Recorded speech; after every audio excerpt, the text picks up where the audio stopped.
Vous appelez clairement à la révolte ? D'abord, je voudrais souhaiter bon anniversaire à ma grand-mère qui a 98 ans. Voilà, que j'appelle maman Marie. Je lui fais un gros bisou. Non, Fabien, tu ne gagneras pas avec un steak. Pierre Roussel passe son temps aussi à critiquer Jean-Luc Mélenchon, donc on s'en sort plus. Voilà, est-ce qu'on peut arrêter ça ? Est-ce qu'on peut arrêter ça ? Et quand vous leur dites ? Et qu'un tel, j'en ai ras-le-bol, voilà. Ce qui est très important pour nos Français, c'est qu'on est attaché à la bagnole. On aime la bagnole. Et moi, je l'adore. Macron ! Explosion ! Madame la députée, nous n'irons jamais qu'il y a des besoins essentiels. Mais ne jetez pas l'opprobre sur les assistants familiaux. Madame Le Pen, dans sa stratégie de dédiabolisation, on revient à être quasiment un peu dans la mollesse. Je vous trouve, faut vous reprendre des vitamines. Vous n'êtes pas assez dur, je trouve, là. Ah ben c'est bien, Neil, super pour l'appareil photo. Génial. Non, merci. Il est foutu, c'est pas grave, hein. Vous sortez, mais vous m'avez insulté. Personne n'a craqué.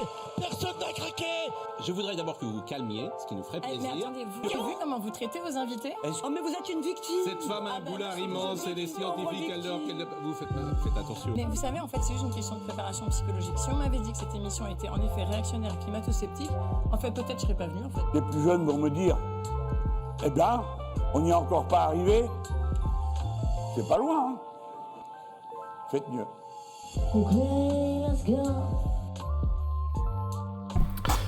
Bonsoir les Minervos, puisque c'est votre nom désormais.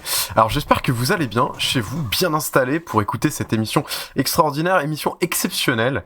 Ça faisait un moment qu'on n'était pas venu, mais on revient en live alors que l'actualité nous frappe de son coup près terrible. Il se passe énormément de choses. On a 1 heure, 2 heures pour en discuter ce soir avec vous dans le chat. N'hésitez pas à participer, à nous donner un petit peu votre avis sur l'actualité. Alors, on me demande quotidiennement, quasiment, si Minerva devait être un jeu de société, ça serait quoi ? Bon, eh bien, jeunes freluqués insolents, je vais vous répondre. Quoi ? L'émission a commencé ? Non, bon. Minerva serait bien sûr un « tu te mets combien de la politique ?» Tu te mets combien en escrosie, les escroqueries de Sarkozy ? Tu te mets combien en debout de Valérie Pécresse ? Tu te mets combien en marxismo-lénisto Jean Lassallisme ? Évidemment, toutes les chroniqueuses et tous les chroniqueuses choisissent toujours 10 ou 9 à la limite, et vous, en tout cas, vous pouvez essayer de jouer avec nous. Ce soir, je suis accompagné par 2 sémillants personnages qui nous font l'honneur de leur présence pour discuter de l'actualité politique. Comment ça va, Adrien ? Ça va bien et toi ? Bah ouais, ça va, ça fait longtemps que t'étais pas venu faire un petit live de Minerva. La dernière fois, c'était en 2023, je crois. C'est possible.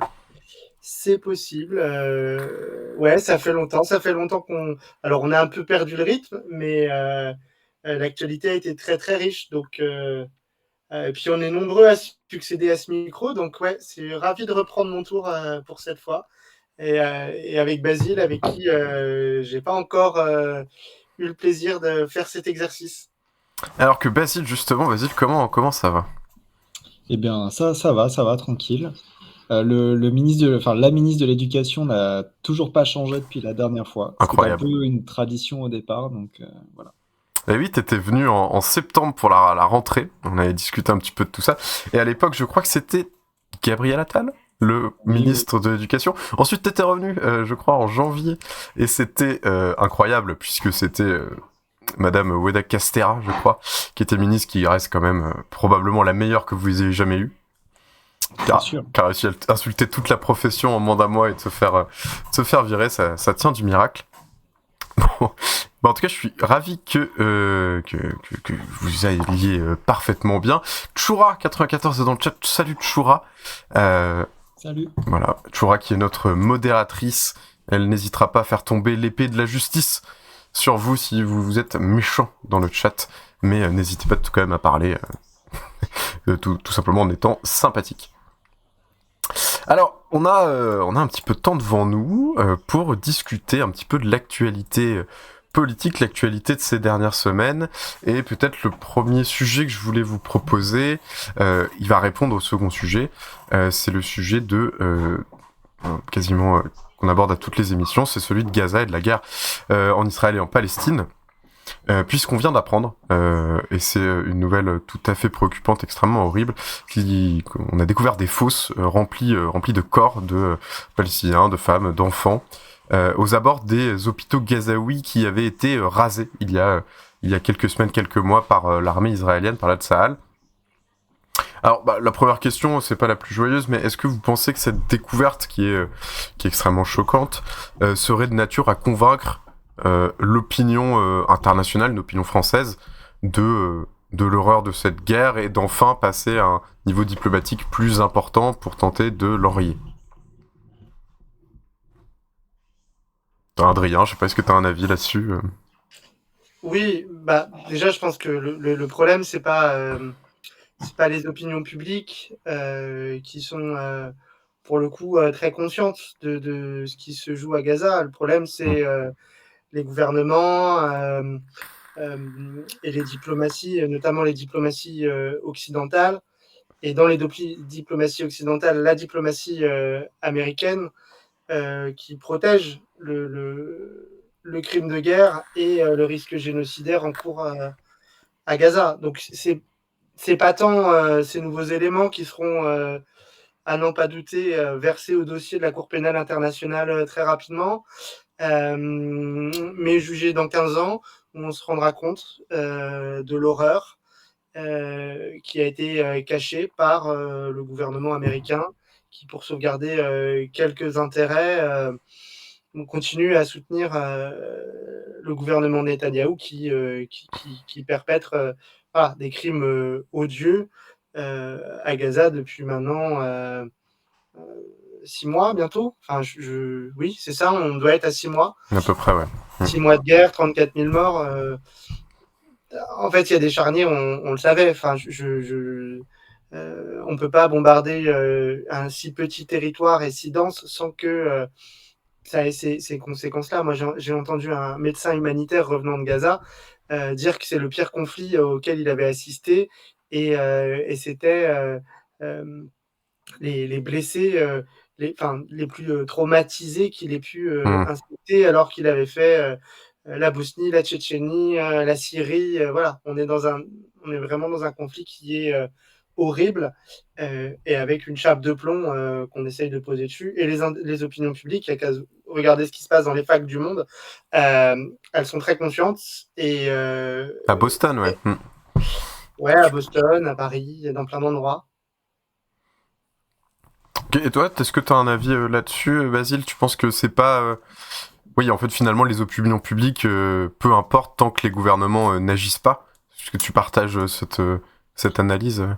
Oui, je suis assez d'accord, effectivement. Je pense que, comme dit Adrien, du côté des opinions publiques, il y a eu peut-être au tout début du conflit des moments où les choses n'étaient pas si claires, mais maintenant, je pense que tout le monde a bien compris de quoi il s'agissait et du drame que c'est. Effectivement, le problème, c'est d'un côté, du côté des décisionnaires politiques dans plein de pays du monde, et puis aussi la manière dont le débat est traité dans beaucoup de médias. Enfin là, justement, on parlait de ce qui se passe dans beaucoup d'universités, comme en France à Sciences Po.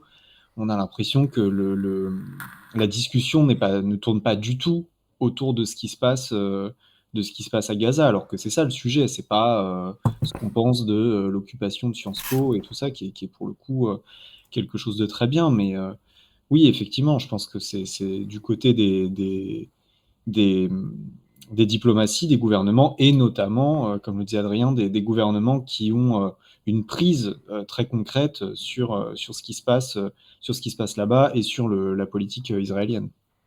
Parce que moi j'ai la sensation je partage en fait ce que vous dites, j'ai la sensation que l'opinion publique elle a un petit peu basculé depuis quelques mois, hein, c'est pas spécialement récent, et en fait la plupart des gens qui ont un minimum d'humanisme et de pensée pacifique appellent essayent d'interpeller leurs représentants pour leur dire voilà, est-ce qu'on peut pas faire quelque chose pour arrêter ce massacre. Et il y a effectivement un déni de la part de nos gouvernements qui y trouvent un intérêt géostratégique complexe. Mais justement, au niveau de la politique, là, je sais pas si vous savez, ça date un petit peu, mais je sais pas où est-ce que ça en est. Mais je voulais vous poser la question de savoir ce que vous pensiez de l'initiative d'Aymeric Caron, député France Insoumise, je crois. Il propose de diffuser des images, des images violentes de la guerre, et notamment sur les civils palestiniens, de la même manière dont avaient été diffusées les images du 7 octobre à l'Assemblée nationale. Est-ce que vous pensez que ce type d'initiative peut permettre de faire prendre conscience aussi aux décideurs politiques de l'horreur de la situation ? Ouais, vas-y Adrien, pardon. Ouais, non, désolé, moi je suis pas sûr que ça soit vraiment le propos, parce que justement dans ce que tu disais sur les opinions publiques, le 7 octobre, ça explique que les opinions publiques ont tout d'abord légitimé l'action de l'État israélien, parce que le 7 octobre est une horreur, et on l'a dit ici, voilà, ce sont des crimes de guerre perpétrés contre des populations civiles dans des lieux de fête, y compris des lieux progressistes en Israël. Et donc c'est ce qui explique que pendant tout un temps, finalement, les gens acceptaient la réponse israélienne le conflit et la guerre, et qu'aujourd'hui c'est complètement disproportionné. Alors ils répondent en mettant sur un pied d'égalité, en disant puisqu'on a diffusé ça, il faudrait diffuser les autres images horribles à l'Assemblée. Je suis pas sûr que ça soit utile, d'autant plus que malgré le blackout sur la presse qui a du mal à rentrer à Gaza, finalement on a les images, on a les témoignages, une guerre qui est quand même documentée, et tout le monde sait. Alors je comprends la tentative de Caron de dire maintenant ils ne peuvent pas dire que ça n'existe pas, mais sur les chaînes d'information en continu, sur CNews ou sur BFM, les images du conflit elles tournent en boucle, et les gens continuent à dire qu'une vie palestinienne ne vaut pas une vie d'un civil israélien, que tous les Palestiniens sont des terroristes, ou en tout cas que cette guerre est juste. Enfin, vous voyez, moi je comprends l'idée, mais je suis pas sûr que ça soit utile.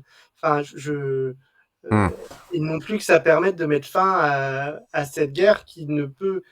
Il faut y mettre fin par la pression internationale sur l'État israélien qui est en train de bafouer toute notion de droit international. Ouais, mais justement, pour qu'il y ait une pression internationale, il faut quelque part qu'il y ait une pression populaire.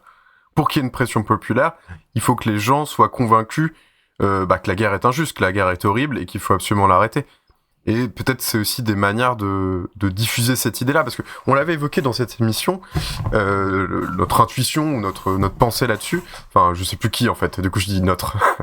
Quelle personne ici l'avait dit, mais que finalement le gouvernement de Netanyahou jouait une course contre la montre. C'est-à-dire que leur offensive sur Gaza finalement correspondait à un agenda qu'ils avaient depuis longtemps, qui est un agenda colonial, quoi, d'éliminer l'emprise palestinienne pour pouvoir avoir une emprise totale sur ce territoire, et qu'ils jouaient, de manière très cynique, ils jouaient la montre de jusqu'à quand est-ce qu'on va pouvoir mener cette offensive sans qu'il y ait la pression internationale. Et donc voilà, c'était une analyse que je trouvais intéressante. Mais peut-être tu partages pas du tout ce point de vue, Basile. Non, moi pour le coup, je suis aussi d'accord. Même je trouve que, j'avais déjà, j'ai à peu près la même opinion là-dessus que sur au moment où les images du 7 octobre avaient été diffusées. Je trouve qu'il y avait une espèce un peu, ça confère d'une certaine manière presque à une forme de voyeurisme un peu bizarre. De dire finalement, effectivement, les horreurs, on le sait, on sait que c'est horrible. Et je pense pas que je veux dire, voilà, quand on regarde l'actualité, on voit des fois certaines images tournées, et puis on nous décrit des choses suffisamment horribles pour qu'on n'ait pas à avoir en plus besoin de regarder ça hyper frontalement. Et puis pareil, pour le 7 octobre, je trouvais qu'il y avait une espèce un peu presque pour les députés, je crois que oui, c'est les députés qui étaient allés voir ça, il y avait presque une espèce de mise en scène. Oh là là, c'est tellement, voilà, le micro à la sortie, c'était tellement horrible, etc. Effectivement, moi, je vois pas trop ce que ça peut apporter de positif. Finalement, l'horreur, elle est là, on la connaît, et je suis pas sûr qu'on ait besoin de voir des images aussi atroces pour en avoir conscience, quoi. Puis même, je trouve que pour les personnes victimes de ces atrocités-là, je sais pas, ça me met un peu mal à l'aise dans l'idée, ce genre de choses. Ok, j'ai une dernière question pour vous, et je partage ce côté voyeuriste est assez terrible. Voilà, une dernière petite question, parce que ça concerne l'actualité française. Il y a des parlementaires de gauche, dont Éric Coquerel, qui veulent transformer... Il y a un groupe qui s'appelle aujourd'hui le groupe d'études France-Palestine. Et aujourd'hui, il y a certains politiques qui essaient de créer le groupe d'amitié France-Palestine. Et la différence peut paraître très faible, mais en fait, l'objectif, c'est de faire un premier pas vers la reconnaissance de l'État de Palestine par la France, puisque les groupes d'études, c'est plutôt des groupes avec des cultures, on va dire, des sociétés, alors que les groupes d'amitié se constituent avec des États. Et est-ce que, justement, cette stratégie d'essayer... on ne sait pas si ça va réussir, mais d'essayer de faire reconnaître l'État de Palestine par la France irait dans le bon sens? Je sais pas, Basile. En soi, je pense que oui, ça peut que aller dans le bon sens de reconnaître la Palestine en tant qu'État, d'autant que voilà, c'est des revendications qu'on a et qu'on a notamment à gauche depuis très très longtemps. Après, quel impact concret ça aurait sur le contexte actuel? J'avoue que je sais pas trop. Pour être tout à fait honnête, j'ai pas beaucoup réfléchi à la question. Mais bon, en tout cas, oui, ça me semble toujours être quelque chose de bon à prendre. Mais voilà. Je sais pas ce que ça aurait comme conséquences concrètes sur l'attitude de la France, la politique de la France, de considérer. Et puis aussi, il y aurait la question de si on reconnaît un État palestinien, dirigé par qui, par quelle autorité, avec quelles frontières, c'est-à-dire est-ce qu'on reconnaît d'un côté l'autorité palestinienne en Cisjordanie, parce que du coup ça voudrait dire si on reconnaît, est-ce que par exemple la France reconnaîtrait le gouvernement du Hamas à Gaza? Enfin voilà, ça pose aussi tout un tas de questions sur si c'est reconnu, qu'est-ce qui est reconnu, et avec quel dirigeant, etc. Mais voilà, après j'avoue que je me suis pas beaucoup posé la question, donc j'ai pas un avis très, très détaillé là-dessus. Bon, en tout cas, Adrien l'a rappelé, je voulais le rappeler en préambule le gros morceau de la soirée, qui est le sujet phare en ce moment, c'est la renaissance ou la résurgence de la censure politique. Et on va en parler avec vous si vous le voulez, mais je voulais quand même rappeler un bilan humain, quoi. C'est qu'il y a quand même 34 000 personnes qui sont mortes à Gaza, énormément d'enfants, et qu'il y a plus de 75 000 blessés, 77 000 d'après les derniers chiffres. Donc ça nous montre un petit peu l'horreur que ça doit être, et il y a des gens qui sont dans des détresses absolument immenses au moment où on parle. Et dans le même temps, en France, il y a Guillaume Meurice qui fait une blague sur le prépuce de Netanyahou, qui se fait convoquer devant la justice pour apologie du terrorisme, je crois.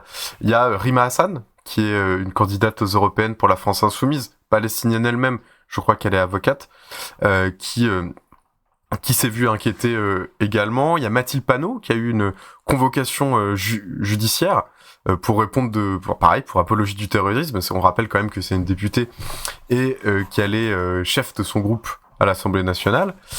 Donc voilà, il y a une ambiance de grosse judiciarisation de la vie politique, d'une tentation d'une envie de censure autour de la question de la guerre entre Israël et la Palestine.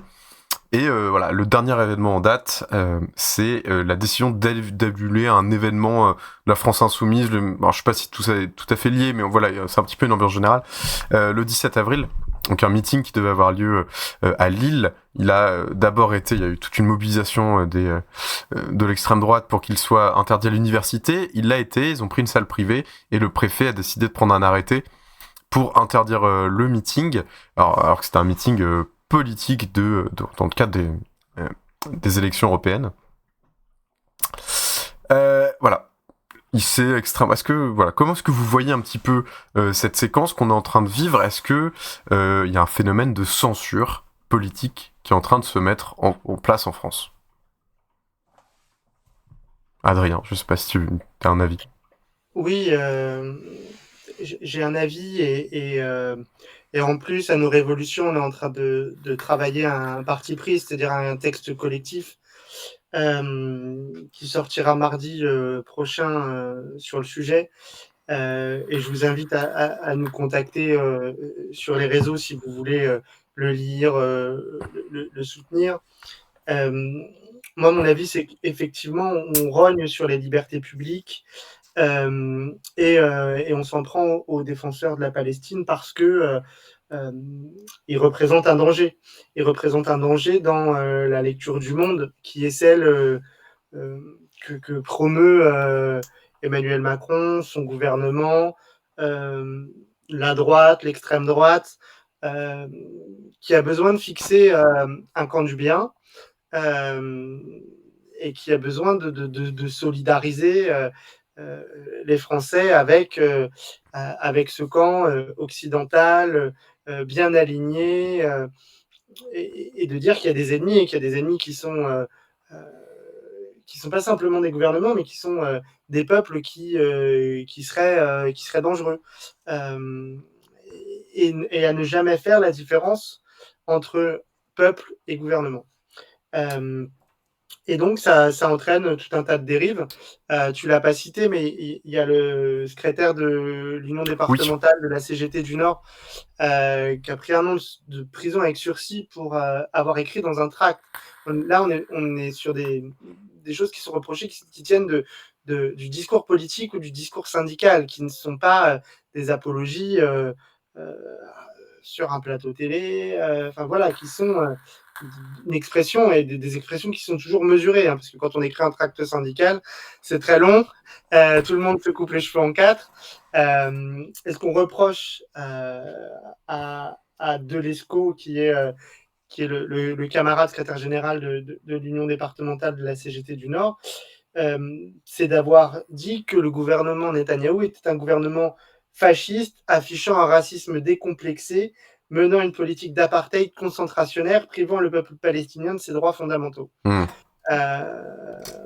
C'est pas dans l'excès. En tout cas, on peut ne pas être d'accord, mais c'est pas.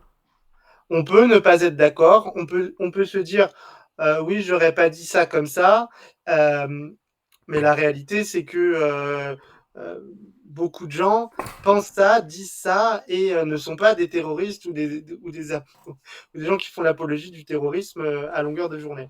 Après, il y a un glissement, c'est-à-dire qu'il y a une histoire de la lutte antiterroriste et de la manière dont elle est passée dans le droit et rogne les libertés publiques avec des justices expéditives, des justices administratives ou alors des comparutions immédiates pour s'en prendre à un discours politique. Et ce discours polique, dès le lendemain du 7 octobre, le ministre de la Justice a dit que toute parole qui irait dans le sens de la légitimation des crimes du Hamas, ce que fait pas la CGT, serait une apologie du terrorisme et donc serait poursuivi par le ministère public, le parquet, et donc par l'État français. Et c'est l'État français qui assigne finalement la CGT en justice pour cette parole. Et moi, je trouve ça très très grave. C'est des glissements qui doivent être, qui doivent être combattus, qu'on combat toutes et tous depuis des années. Mais il faut se rendre compte de la. Enfin, je sais pas dans quel pays démocratique on peut s'en prendre comme ça à la liberté d'expression. Même en Europe, visiblement, à mon sens, ces condamnations, elles vont très vite être défaites par le droit européen. Voilà, c'est des choses qui ne sont que des tentatives d'intimidation. Bah, c'était mon autre question, je vais la poser à Basile. Est-ce que tu penses, bah déjà, qu'est-ce que tu en penses de ce phénomène de censure qui se met en place? Et deuxième sous-question, c'est effectivement, est-ce que tu penses que c'est efficace? Est-ce que ça suffit à bâillonner les gens? Bah, c'est sûr que dans l'intention, on est clairement sur des procédures bâillons, d'autant que, alors effectivement, il y a le camarade de la CGT qui a été condamné, mais dans les autres cas, pour l'instant, on est juste sur enfin, juste entre guillemets, hein, sur des convocations. Donc en fait, on ne sait pas dans quelle mesure la procédure, enfin, on ne sait pas jusqu'où ça va aller.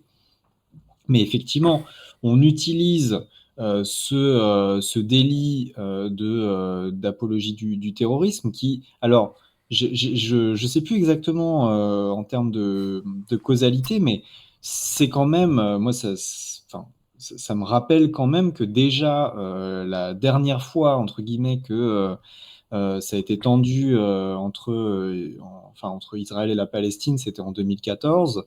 Et déjà à l'époque, il y avait Manuel Valls qui, je crois, était ministre de l'Intérieur à ce moment-là, ou Premier ministre, je sais plus, enfin bref, mais qui déjà expliquait qu'en gros, essayait de mettre un peu dans le même sac tous les défenseurs de la Palestine, et puis avec ce discours qu'on entend encore aujourd'hui, de dire oui, bon bah, ceux qui se disent antisionistes, en fait, bon, c'est des antisémites, et puis on met tout le monde dans le même panier. Et c'est plus ou moins, alors encore une fois, je sais pas si c'est la cause de ça, mais c'est plus ou moins dans cette période-là qu'apparaît qu'était la loi sur l'apologie de terrorisme. Mais effectivement, on est clairement sur des procédures qui visent à faire peur et qui, du coup, derrière, alors, est-ce que c'est efficace? Je ne sais pas. Je pense que pour des gens, pour les gens qui sont visés pour le moment, c'est-à-dire pour des responsables de partis politiques, des députés, des personnes un peu de premier plan, qui savent qu'elles ont derrière elles, voilà, je veux dire, par exemple, Mathilde Panot, elle sait très bien que elle a derrière elle, à la France Insoumise, d'autres militants, des avocats, enfin voilà, elle n'est pas toute seule dans son coin, et donc je pense qu'elle va pas se taire, qu'elle continuera le combat, mais je me dis, peut-être que ça peut faire peur pour des personnes plus isolées, qui essayent un peu dans leur coin sur les réseaux sociaux de partager des choses, etc.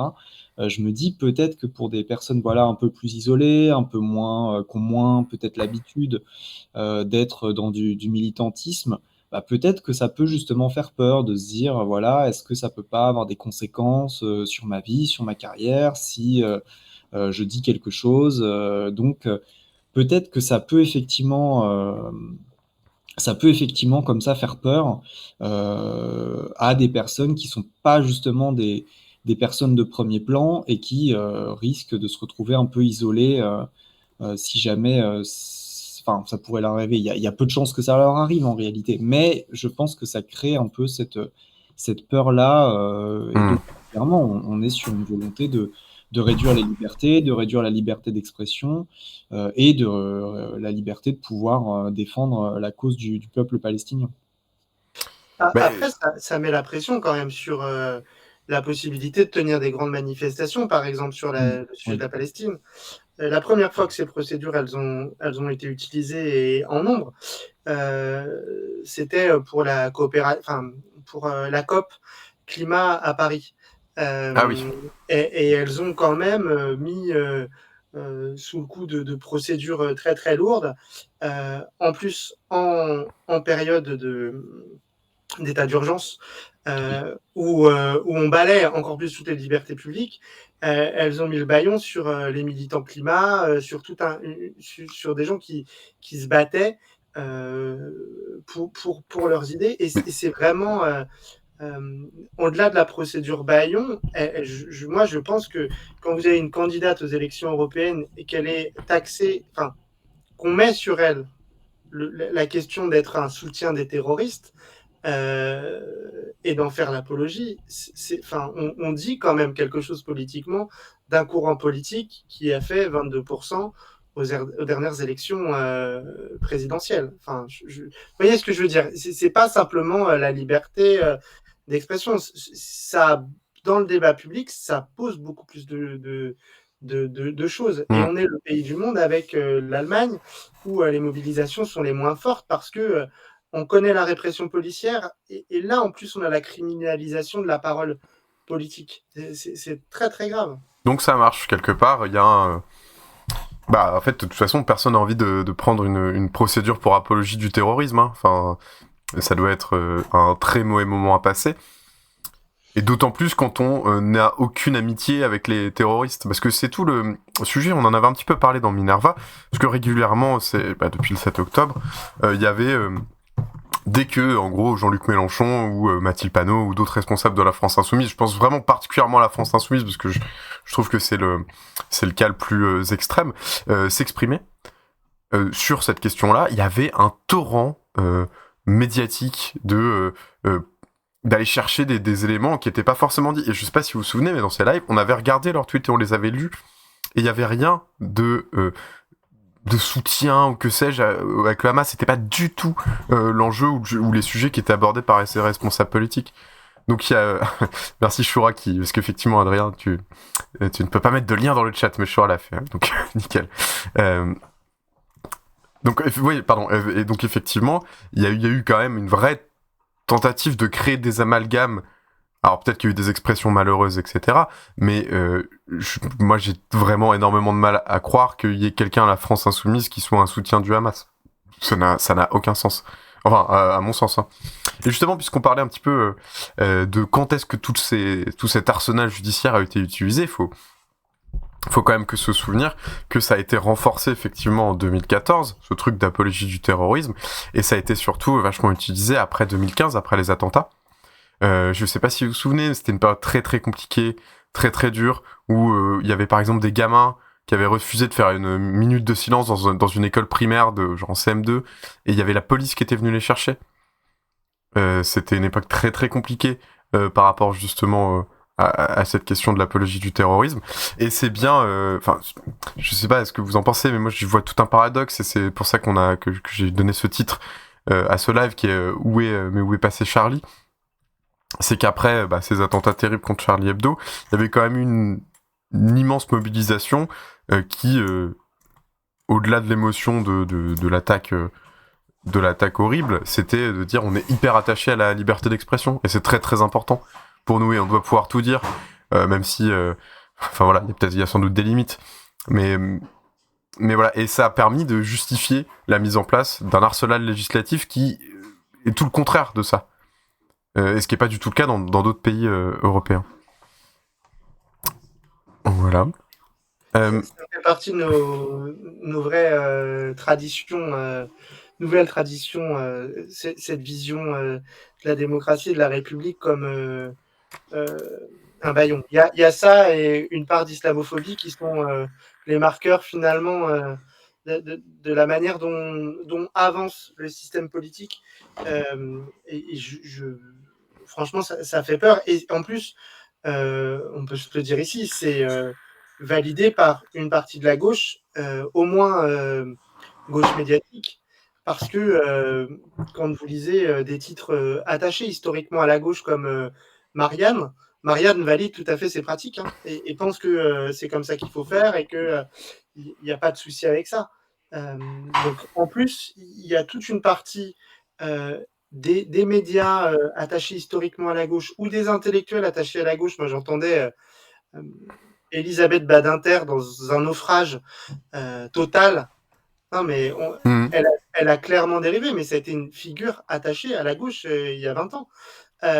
Dire qu'à chaque fois qu'on critique le gouvernement Netanyahou, on est antisémite, et que ce qui se passe à Sciences Po, c'est une démonstration de grandeur nature de l'antisémitisme dans la rue et que ça conduira à des pogroms, grosso modo, c'est sa pensée, et bien en fait, il y a toute une partie de la gauche qui valide ce discours et qui valide ces mesures, et ils sont criminels, et il y a effectivement, tu as raison, le titre est provocateur, mais il y a 10 ans, ils étaient Charlie, et aujourd'hui, ils sont fachos. Enfin, je le dis comme ça, mais c'est très dangereux, ces intellectuels et cette gauche bourgeoise là qui a pris le parti de l'ordre et de l'autorité. Ah bah je partage complètement. Qu'est-ce que t'en penses toi, Basile? Bah, j'allais dire, je suis assez d'accord. Puis je trouve justement toute cette période-là, autour de 2015-2016, moi j'ai un peu le sentiment d'une espèce de presque de radicalisation d'une partie de la gauche, notamment évidemment autour du PS qui était au pouvoir, parce qu'il faut quand même pas oublier qu'avant Macron, toutes ces lois-là, l'état d'urgence et puis le fait ensuite de Ouais, il était on ministre passe déjà. oui, bien sûr, mais ce que je veux dire, c'est que avant même que Macron, parce qu'en vrai, en 2015, Macron, on savait pas encore qui c'était. Déjà à l'époque, en fait, tout ça, ça part du PS, ça part de Hollande, de Valls, de Cazeneuve, de tous ces types-là, voilà, qui aujourd'hui, quand on a Hollande qui va dans les médias faire des grandes leçons de morale, bon, faut quand même pas oublier qu'il est largement responsable de tout ça. Et effectivement, ce que tu dis, Adrien, il y a aussi une forme d'hypocrisie, mais qui était, je pense, déjà là à l'époque, hein, dans l'esprit Charlie, qui était que, bah, en fait, oui, les gens étaient Charlie et pour la liberté d'expression parce que à ce moment-là, il s'agissait de défendre ce qui clairement avait été pris comme une provocation par une partie, par certains musulmans. Et de ce côté-là, évidemment, on peut, de ce point de vue, avoir une forme de liberté d'expression. Par contre, clairement, enfin, je pense pas que il y avait l'idée d'une liberté d'expression globale où on peut défendre tous les points de vue, etc., etc. En Je pense fait, que déjà, il y avait cette hypocrisie chez beaucoup de gens. Et effectivement, comme tu disais, Adrien, ça s'est retrouvé dans aujourd'hui encore toute une partie de la gauche qui n'a absolument aucun problème avec ça. Et notamment, oui, moi je pense vraiment que, mais même, bon, nous, là je parlais des ministres, etc., mais je pense y compris dans la base, je pense qu'il y a eu un changement total de vision sur ces sujets-là dans certains partis de gauche à cette époque-là. Mm. Hugo Kako nous dit dans le chat, ironie de l'histoire, Marianne a été accusée d'antisémitisme à le CRIF après son portrait au vitriol de Meyer Habib. Meyer Habib qui est à la tête du groupe d'amitié franco-israélien à l'Assemblée nationale et qui est le plus fervent défenseur de Netanyahou en France dans l'espace politique. Et effectivement, oui, ça a dû leur faire drôle d'ailleurs. Moi j'ai une question qui a une micro-parenthèse, j'en profite d'avoir Basile. Basile, est-ce que c'est vrai que Marianne est lue que par des profs? Alors, que par des profs, je sais pas. Est-ce qu'en salle des profs, il y a beaucoup de Marianne sous le bras? Moi, j'en connais pas trop, mais en fait, je connais pas de profs qui lisent Marianne, mais j'en connais qui clairement doivent se retrouver dans ce qui est écrit dedans, on va dire. On va dire des choses comme ça. Moi, il me semblait que c'était plus que les profs. C'est le journal des boomers. Oui. Oui. Non, mais c'est une vieille gauche, voilà. Un peu à l'ancienne. Et puis, pris aussi, parce qu'on n'en a pas parlé, mais je pense que c'est important de les nommer, par le printemps républicain, dont maintenant l'un des anciens responsables, il fait plus que fricoter avec l'extrême droite, puisque il est soutien du RN et de Bardella, espérant avoir un poste. Et tout ça est issu de la gauche, enfin, est issu d'une fraction de la gauche, et a touché toutes les familles politiques. Les trotskistes et les insoumis, peut-être un peu moins, quoique il y a des passerelles un peu bizarres dans notre histoire politique, mais toutes les familles de la gauche sont contaminées par ça. Les Verts, les communistes, les socialistes, tous portent leur croix avec le véritable entrisme de cette organisation microscopique et groupusculaire, mais qui a une force de diffusion de ses idées qui est terrible. Hein. Eh ben justement, parce que ça c'est très intéressant. Est-ce que c'est pas le printemps républicain qui a gagné? Alors effectivement, Marianne c'est totalement sur cette ligne-là, mais maintenant ils ont leur propre journal avec Franc-Tireur, je crois. Ils en lancent tout le temps à Caroline Fourré. Je crois que c'est Franc-Tireur. Alors est-ce qu'ils ont pas gagné un peu leur groupuscule? Quoi, on pourrait dire un peu lambertiste, hein, qu'on fait de l'entrisme un peu partout.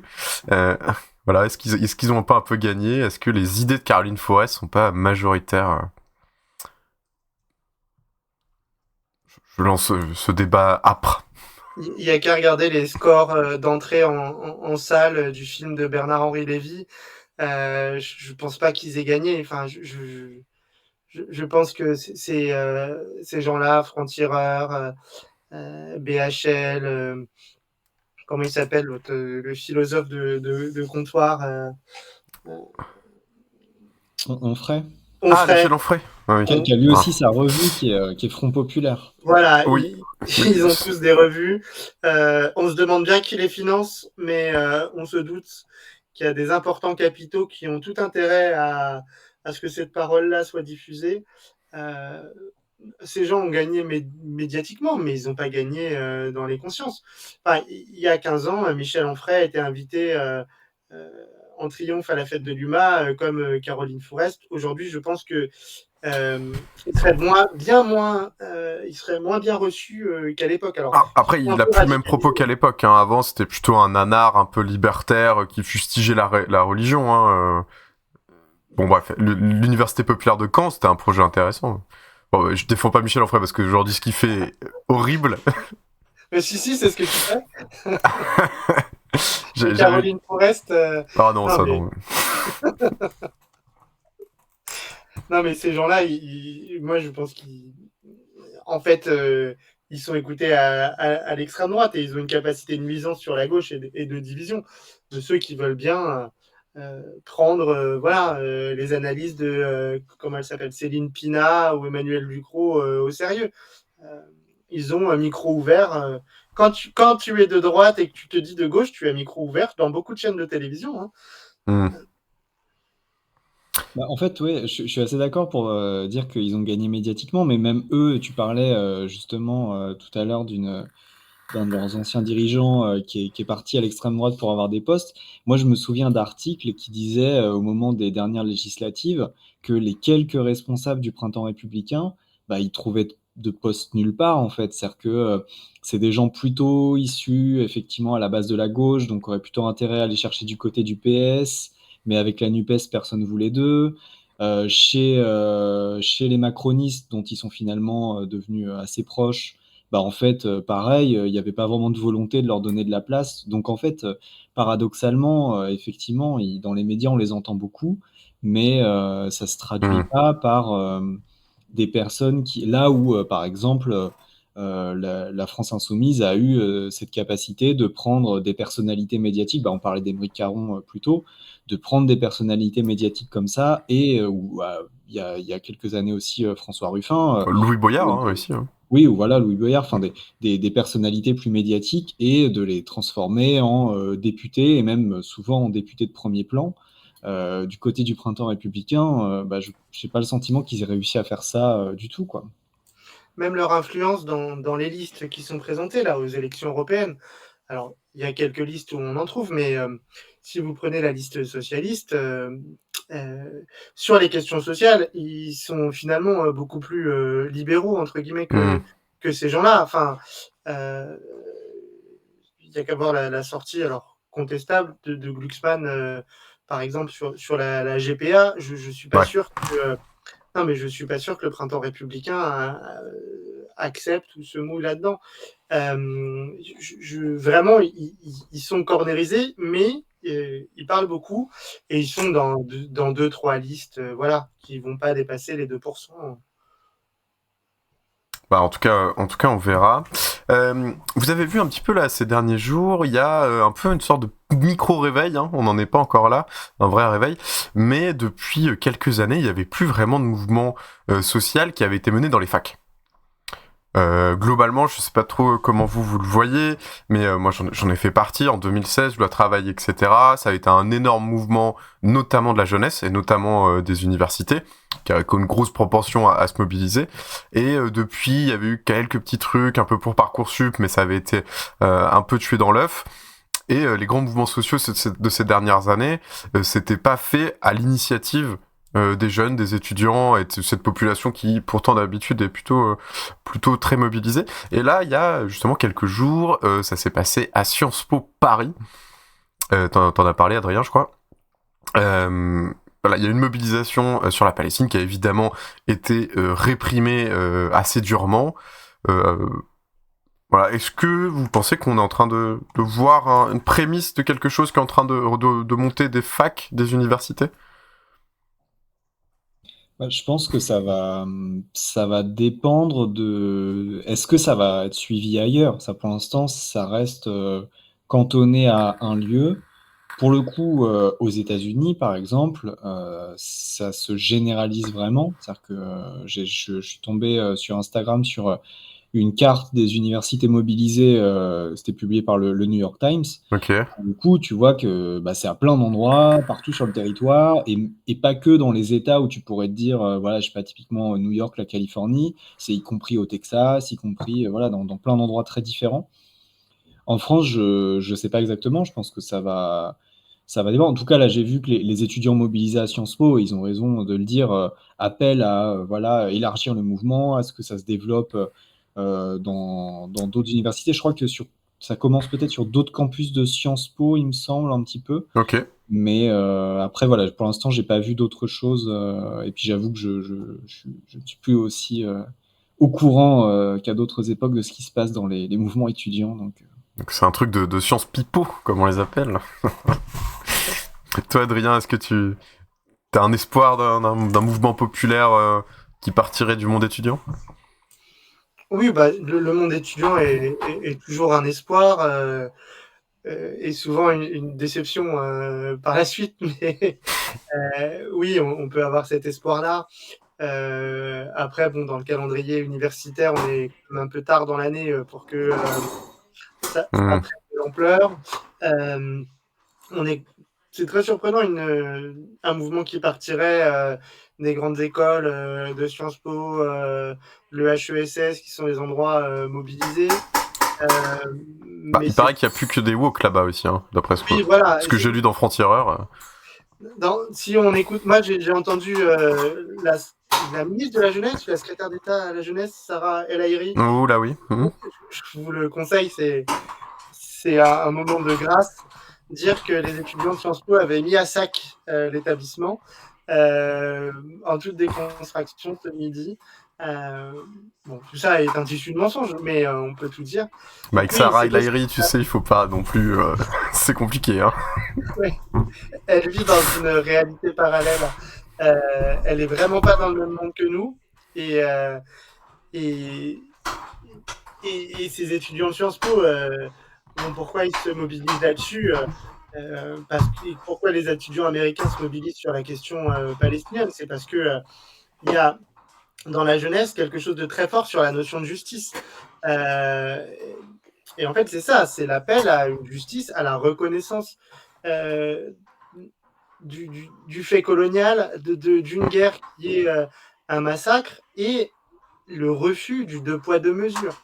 Parce qu'on est quand même, qu'on le veuille ou non, dans une logique et dans une musique médiatique du deux poids deux mesures. Et ça, c'est impossible à entendre pour la jeunesse. Et je pense que c'est pour ça que ça part de là. C'est parce que au-delà de la question sociale, c'est la question de la justice qui est posée. Et ça, c'est très fort dans les mobilisations de jeunesse. Ça a été très fort sur les questions de racisme. Et ça sera très fort si ça prend de l'ampleur dans cette mobilisation pour la jeunesse. Après, il faut trouver les moyens d'un temps large, unitaire, où on n'a pas peur de se faire massacrer par la police parce qu'on manifeste pour la Palestine. Parce que quand on manifeste pour la Palestine à Paris, on est quand même régulièrement sous les jets de gaz lacrymogène et dans des mobilisations qui ne se passent pas très bien et qui finissent toujours... en tout cas dans des dispersions violentes. Donc il va falloir trouver les moyens. Et moi, je pense que c'est le même appel à la justice. Et ça, c'est des choses qui sont très fortes et très puissantes et qui peuvent prendre. Ça peut prendre dans la jeunesse comme il y a eu le mouvement l'année dernière sur Naël et l'injustice faite à un gamin de Nanterre mort dans un contrôle policier. C'est le même. Ouais, c'est le même terreau. À mon sens, c'est le même terrain. C'est la question de la justice. D'autant plus que les universités sont des endroits de la société qui sont particulièrement, en tout cas jusqu'à aujourd'hui, jusqu'à la loi de l'immigration, sont particulièrement cosmopolites. C'est-à-dire qu'il y a des gens qui viennent du monde entier, qui étudient, il y a des gens de toutes les origines, de tous les... Voilà, quoi, c'est un espèce de bouillon très important, beaucoup plus que dans le reste de la société française. Et donc peut-être que c'est des gens qui sont plus sensibles à ces questions, tout simplement parce que leurs collègues peuvent être palestiniens, peuvent être du Moyen-Orient ou que sais-je, et peut-être que ça peut aider à créer des liens. Et puis oui, en tout cas les personnes qui font des études, etc., notamment dans les sciences humaines, le deux poids deux mesures, il est inacceptable parce qu'il est purement, il a aucune base intellectuelle, morale, il y a rien en fait, c'est juste raciste. Voilà. C'est juste l'ordre colonial qui permet de le justifier. Donc c'est extrêmement léger pour des gens qui s'y intéressent. Puis je pense aussi, pour terminer, il peut y avoir quelque chose. Alors, je ne veux pas non plus faire des comparaisons qui n'ont pas lieu d'être, mais je pense qu'il peut aussi y avoir un sentiment finalement d'une situation qui dure depuis quand même très longtemps. Voilà, avec des variations, mais globalement, la situation dure quand même depuis très longtemps. Et un peu comme sur la question climatique, c'est le sentiment de se dire, bon, on a un problème, ça fait des décennies qu'on sait que c'est un problème, ça fait des décennies que on est dans un espèce de statu quo où rien ne change. Je pense qu'il peut aussi y avoir dans la jeunesse un peu cette volonté de dire, bon, bah maintenant, ça suffit, et puis il faut que ça bouge, il faut que les choses, elles changent aussi un petit peu, quoi. C'est comme ça que pour la jeunesse américaine. Hein. Pour la jeunesse américaine, c'est le dernier conflit colonial ouvert ouvert. Et c'est ce qui explique aussi, parce qu'ils n'ont pas le même rapport au colonialisme que nous l'avons, et ils ont beaucoup plus d'ouverture, notamment sur les sciences humaines, sur la question décoloniale, et ils le prennent vraiment comme ça outre-Atlantique. C'est aussi comme ça que le prend la jeunesse du monde et beaucoup d'opinions publiques qui considèrent que c'est une question coloniale, la question du conflit israélo-palestinien. C'est ce qui explique que la plainte à la Cour pénale internationale soit portée par un État comme l'Afrique du Sud, qui a vécu le colonialisme, a vécu le néocolonialisme, a vécu l'apartheid, et donc soit légitime et fondée à agir. Et donc, c'est aussi pour ça que ces pays-là sont plus disponibles à ça. Vous voyez aussi la position que tient le gouvernement irlandais, alors qu'il y a un gouvernement progressiste, contrairement au nôtre. Mais eux aussi, ils ont une histoire du fait colonial qui est différente de celle de la France. Je pense que ça explique que ce sujet soit ouvert différemment, et on peut avoir de l'espoir sur le fait qu'on ait un printemps pour la Palestine partout dans le monde, et qu'en France ça part des universités et des quartiers populaires, parce que dans les quartiers populaires on regarde aussi ce conflit voilà, avec ces lunettes-là, avec le retour sur l'histoire de France, et sur le fait que on avait construit une position diplomatique après la décolonisation qui était beaucoup plus équilibrée dans notre lecture du monde, et pas dans l'alignement dans un bloc. Si on peut reconnaître quelque chose au gaullisme, c'est peut-être la seule chose.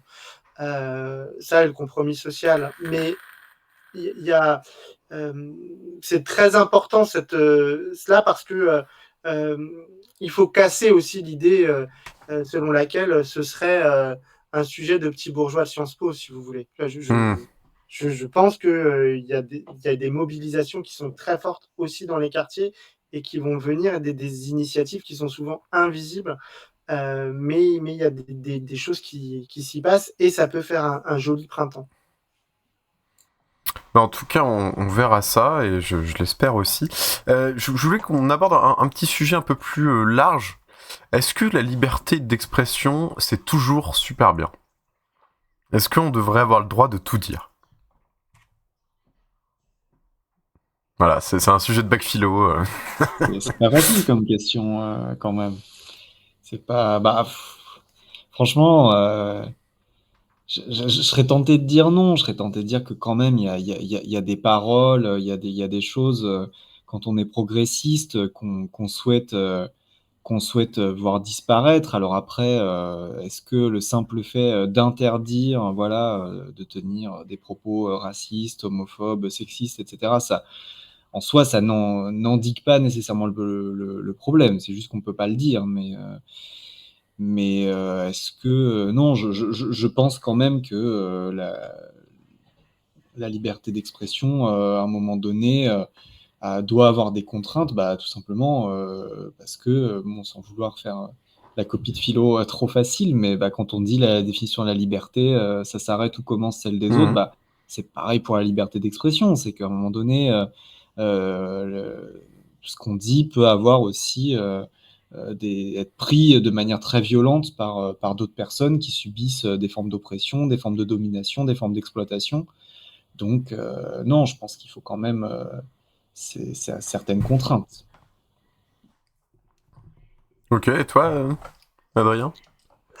Moi, je sais pas comment prendre le sujet parce que on est quand même dans un monde où il y a des paroles très manipulées et manipulantes, des théories du complot, des formes de sectarisme, des choses qui amènent des dérives terribles. Il n'y a qu'à voir les situations américaines, ce que peuvent dire les partisans de Trump en toute décontraction. Je contracte pas du tout avec ce que tu dis. Voilà, vous avez vu cette vidéo formidable, mais c'est des choses qui existent et qui sont très dangereuses. Moi, je suis surpris qu'on soit dans un État qui ne lutte pas du tout contre les dérives sectaires. Parce que je pense qu'au-delà de la question de la liberté d'expression, il y a la question de la dérive sectaire et de la lutte, de la protection de la population face à des gens qui sont dangereux parce qu'ils amènent à donner tout son fric, partir à l'autre bout de la planète pour faire le djihad. Pour moi, tout ça tombe sous le coup en fait, de la dérive sectaire. Ouais. Et en fait, une société doit se protéger contre ça. Elle doit se protéger contre les paroles qui mettent en danger les uns et les autres. Alors, simplement pour nuancer, parce qu'il y a quand même une mission interministérielle qui s'appelle la Mildiluve, qui publie un rapport tous les ans c'est la mission interministérielle pour les dérives sectaires, je sais pas quoi. Mais voilà, en gros, c'est la mission, c'est ce qui s'occupe de ça en France, et qui publie tous les ans un rapport très intéressant où ils disent, en gros, voilà, il y a énormément de dérives sectaires, mais on n'a pas les moyens de lutter contre. Donc, ça revient à ce que tu dis. Hein. Et ils finissent par dire on n'a pas les moyens de lutter contre. Donc, moi, je pense que voilà, il faut lutter contre ces dérives-là, contre ces paroles-là, contre la manipulation aussi de l'opinion par l'information. Les bots russes lancés à l'assaut de Raphaël Glucksmann.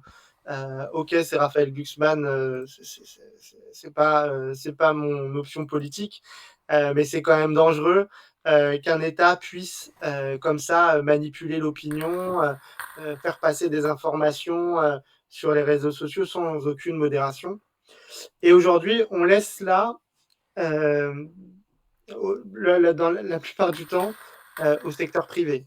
Et en fait, on n'a pas de construction publique de la gestion de ces expressions. Ouais, c'est intéressant ça. Ensuite, la liberté d'expression, il faut qu'elle soit. Je pense qu'il y a des choses, les interdire, c'est plus. Ça donnera plus de crédit que de les contredire. Je prends un exemple. Il y a le secrétaire général du mouvement des jeunes communistes qui s'en prend, qui demande l'interdiction. Des paroles religieuses sur les réseaux sociaux et notamment sur TikTok. Oui, j'ai vu, ouais. Pas sûr qu'en passant par l'interdiction de ces paroles-là, déjà en droit, moi ça me dérange. En termes de liberté publique et de liberté individuelle, je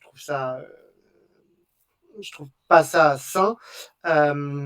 Et ensuite, je suis pas sûr qu'interdire certaines paroles dans l'espace public, c'est pas renforcer finalement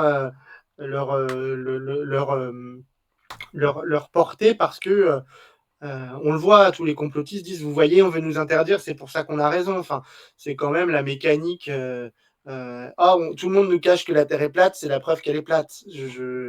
Oui. Voilà. Et puis interdire une parole, c'est pas la supprimer, puisqu'évidemment il y aura d'autres canaux, il y aura d'autres moyens. Je veux dire, la drogue est interdite, les gens se droguent. Donc c'est le même. Ce sera la même procédure. Aujourd'hui, il y a des channels Telegram très sombres. Voilà, où il y a beaucoup de paroles, notamment des sectaires, qui s'organisent là-dessus, quoi. Mais luttons contre les dérives sectaires, contre les paroles d'embrigadement, contre tout ce qui...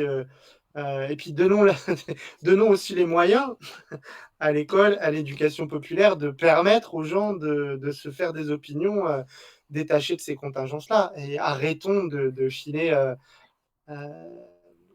voilà, de mettre le marché dans ces lieux-là, parce que en fait, c'est la construction de l'esprit critique qui permet, qui garantit le fait que la liberté d'expression n'est pas dangereuse. Et tant qu'on n'a pas un esprit critique qui peut se construire et qui peut être largement partagé, et ben oui, on a des opinions, on a des paroles qui percutent et qui viennent saisir des gens et qui les mettent en danger. Mais luttons contre ces mises en danger, et puis luttons pour que l'esprit critique soit vraiment développé, avec des moyens pour l'éducation, des moyens pour l'éducation populaire, pour tous ces gens qui, pour la liberté de la presse aussi, pour les dégager des forces de l'argent.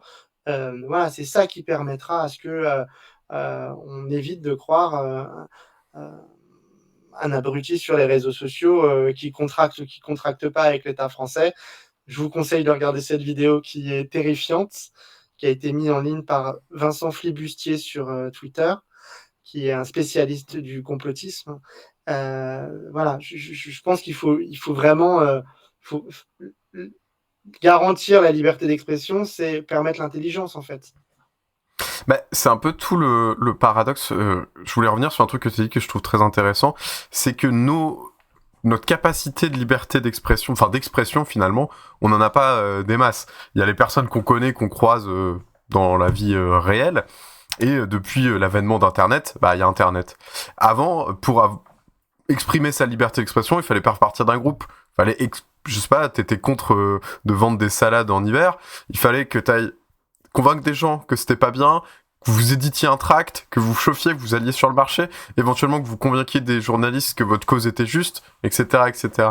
Maintenant, avec Internet, tu prends ton téléphone et tu fais une vidéo et tu la balances sur TikTok, et en fait, voilà, la possibilité est beaucoup plus ouverte, donc beaucoup plus de gens ont accès à la liberté d'expression, parce qu'auparavant, en fait, on n'avait pas vraiment accès à la liberté d'expression. Je pouvais dire ce que tu voulais avec tes copains au bar le samedi soir, mais voilà, bon, ça n'a pas changé. Mais si tu veux toucher beaucoup de monde, l'espace politique, l'espace public, cet espace-là, il est relativement ouvert, et il est surtout incontrôlé. Parce que du coup, ça mène à tout et n'importe quoi, surtout quand il y a de l'argent à se faire. Et c'est là qu'on rentre dans les dérives sectaires, c'est là qu'on rentre dans des enjeux de pouvoir et d'influence assez complexes. Et d'autres petits trucs que je voulais dire, c'est tout le paradoxe de la liberté d'expression. Ça avait été soulevé par un intellectuel dont j'ai oublié le nom. C'est que si tu donnes la liberté d'expression à des gens dont l'objectif final est d'enlever la liberté d'expression pour tout le monde, typiquement l'extrême droite et les fascistes, est-ce que c'est pas quelque chose de... c'est tout le paradoxe, parce que si par principe, tu leur donnes la parole, mais eux, leur but, une fois que leur parole aura suffisamment infusé dans la société et qu'ils arriveront au pouvoir, c'est de supprimer la liberté d'expression. Il y a un comportement, je trouve, en tout cas, si on veut qu'elle soit très importante, il faudrait empêcher son autodestruction par des gens qui, manifestement, ne la veulent pas qu'elle existe. Voilà. Après, il y a aussi toute la logique du buzz. Hein. J'ai fait l'édito il y a quelques semaines pour nos révolutions sur CNews, et vous savez, la commission d'enquête parlementaire met une émission comme celle de Cyril Hanouna, touche pas à mon poste. Elle est un véritable café du commerce qui met en scène des paroles sous prétexte de la liberté d'expression. Mais des gens qui disent n'importe quoi et qui sont dangereux. Et derrière ça, il y a quand même pas simplement une volonté de manipulation des masses, mais il y a l'idée de vendre du temps de cerveau disponible. Ça avait été très bien dit par Patrick Lelay, ancien président de TF1, et de, en fait, niveler dire que toute parole se vaut, et que il n'y a pas des intellectuels, des universitaires, des hommes politiques qui ont une parole un peu plus qui parlent de positions d'autorité qu'on peut remettre en cause, qu'il faut remettre en cause, mais qui assure quand même que le débat public et le débat politique il est une certaine hauteur. Et quand vous avez des gens, là, typiquement, qui viennent vous dire que il y a des stars américaines qui prennent du sang de bébé pour être plus jeunes et qui font partie d'une secte, c'est lunaire que cette parole-là, elle ait accès au débat public aussi par les canaux autorisés et qui font autorité. Bah, et juste un petit élément, c'est très récent, puisque... Ah non, pas si récent que ça. Mais les 2 plaintes sur Guillaume Meurice pour provocation à la violence et à la haine antisémite, quand même, ont été classées sans suite. Voilà. Et du coup, pour revenir au sujet initial de la mise en place d'une censure politique, j'ai une dernière un petit peu question. Voilà, qu'est-ce que ça dit de notre démocratie ? Est-ce que ça va bien en ce moment ? Je sais pas, Basile, voilà. Parce que j'ai l'impression que parfois Minerva, c'est un peu une chronique de la lente décadence vers le fascisme, mais...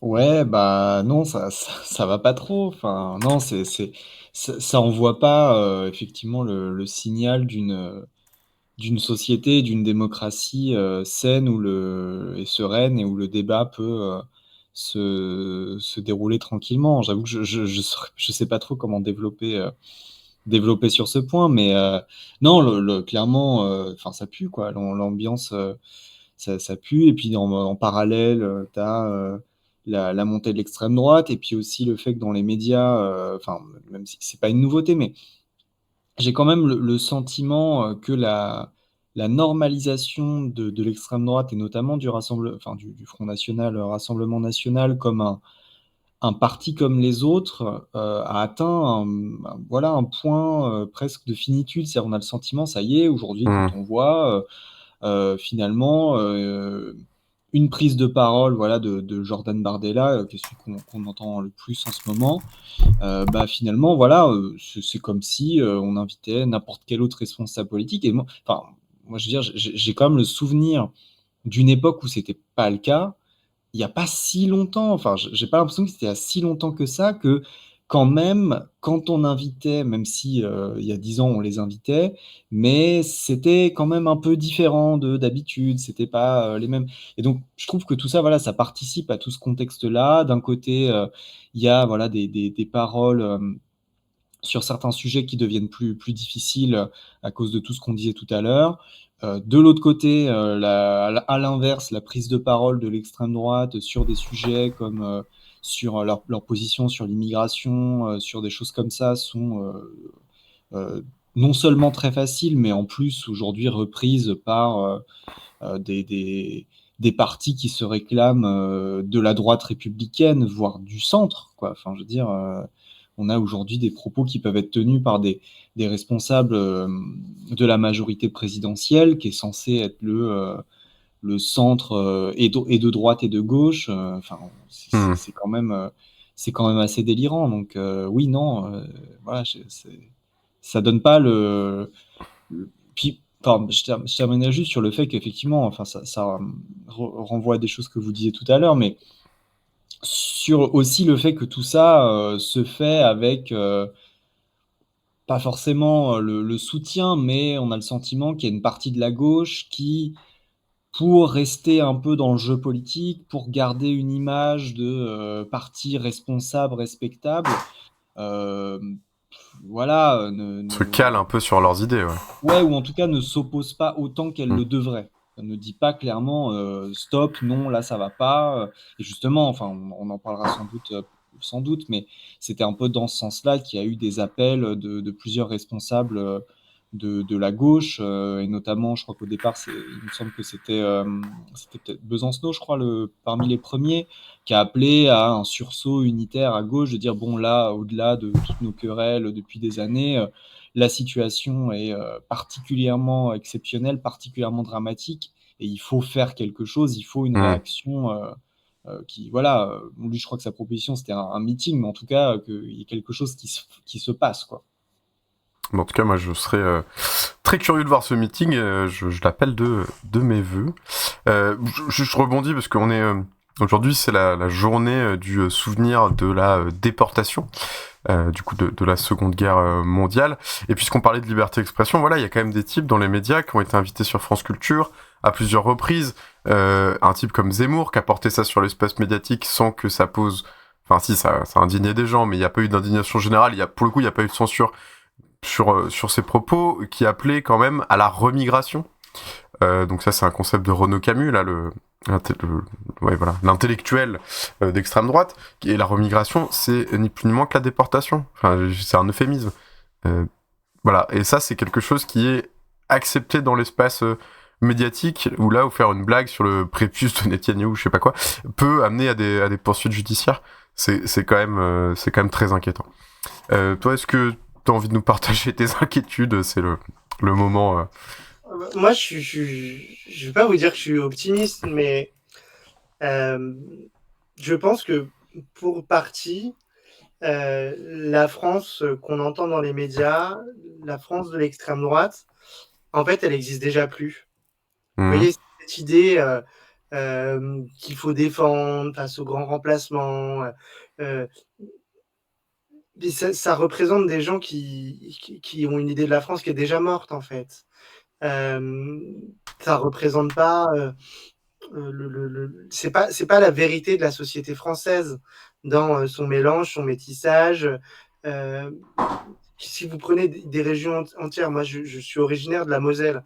En Moselle, il y avait autant d'étrangers en 1890 qu'il y en a aujourd'hui en Seine-Saint-Denis. Okay. Les phénomènes d'immigration, si on les regarde sur le temps long, on est un pays où ils ont toujours eu lieu, où on se construit par ces vagues successives. Et en fait, on nous vend une France de la naphtaline, qui est celle de la cérémonie d'ouverture à la Coupe du Monde de rugby. Oui. Mais cette France-là, elle n'existe plus et ils ont déjà perdu. Et ce combat qu'ils ont déjà perdu, ils font beaucoup de bruit. Ils le disent très très fort que c'est pas bien que la France elle change, mais en fait elle a déjà changé.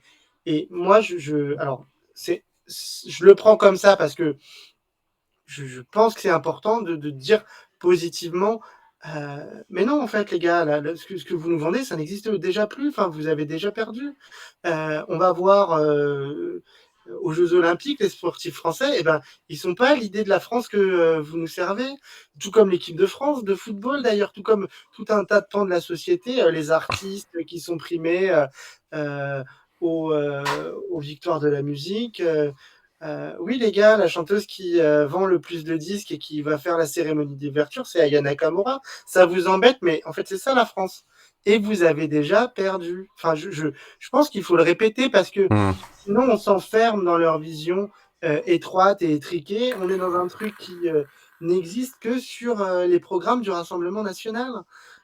Où est-ce que vous avez vu une famille française aujourd'hui où ils sont tous blonds, à part chez les Le Pen? Ça n'existe pas. Enfin, non, mais je le dis, je le dis comme ça parce que vraiment, je le pense. Et c'est un peu provoque, mais parce que oui, il y a une France qui vote Rassemblement national.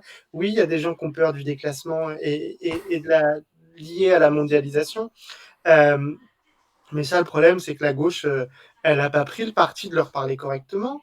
Elle n'a pas pris le parti de rassembler les gens pour changer les choses.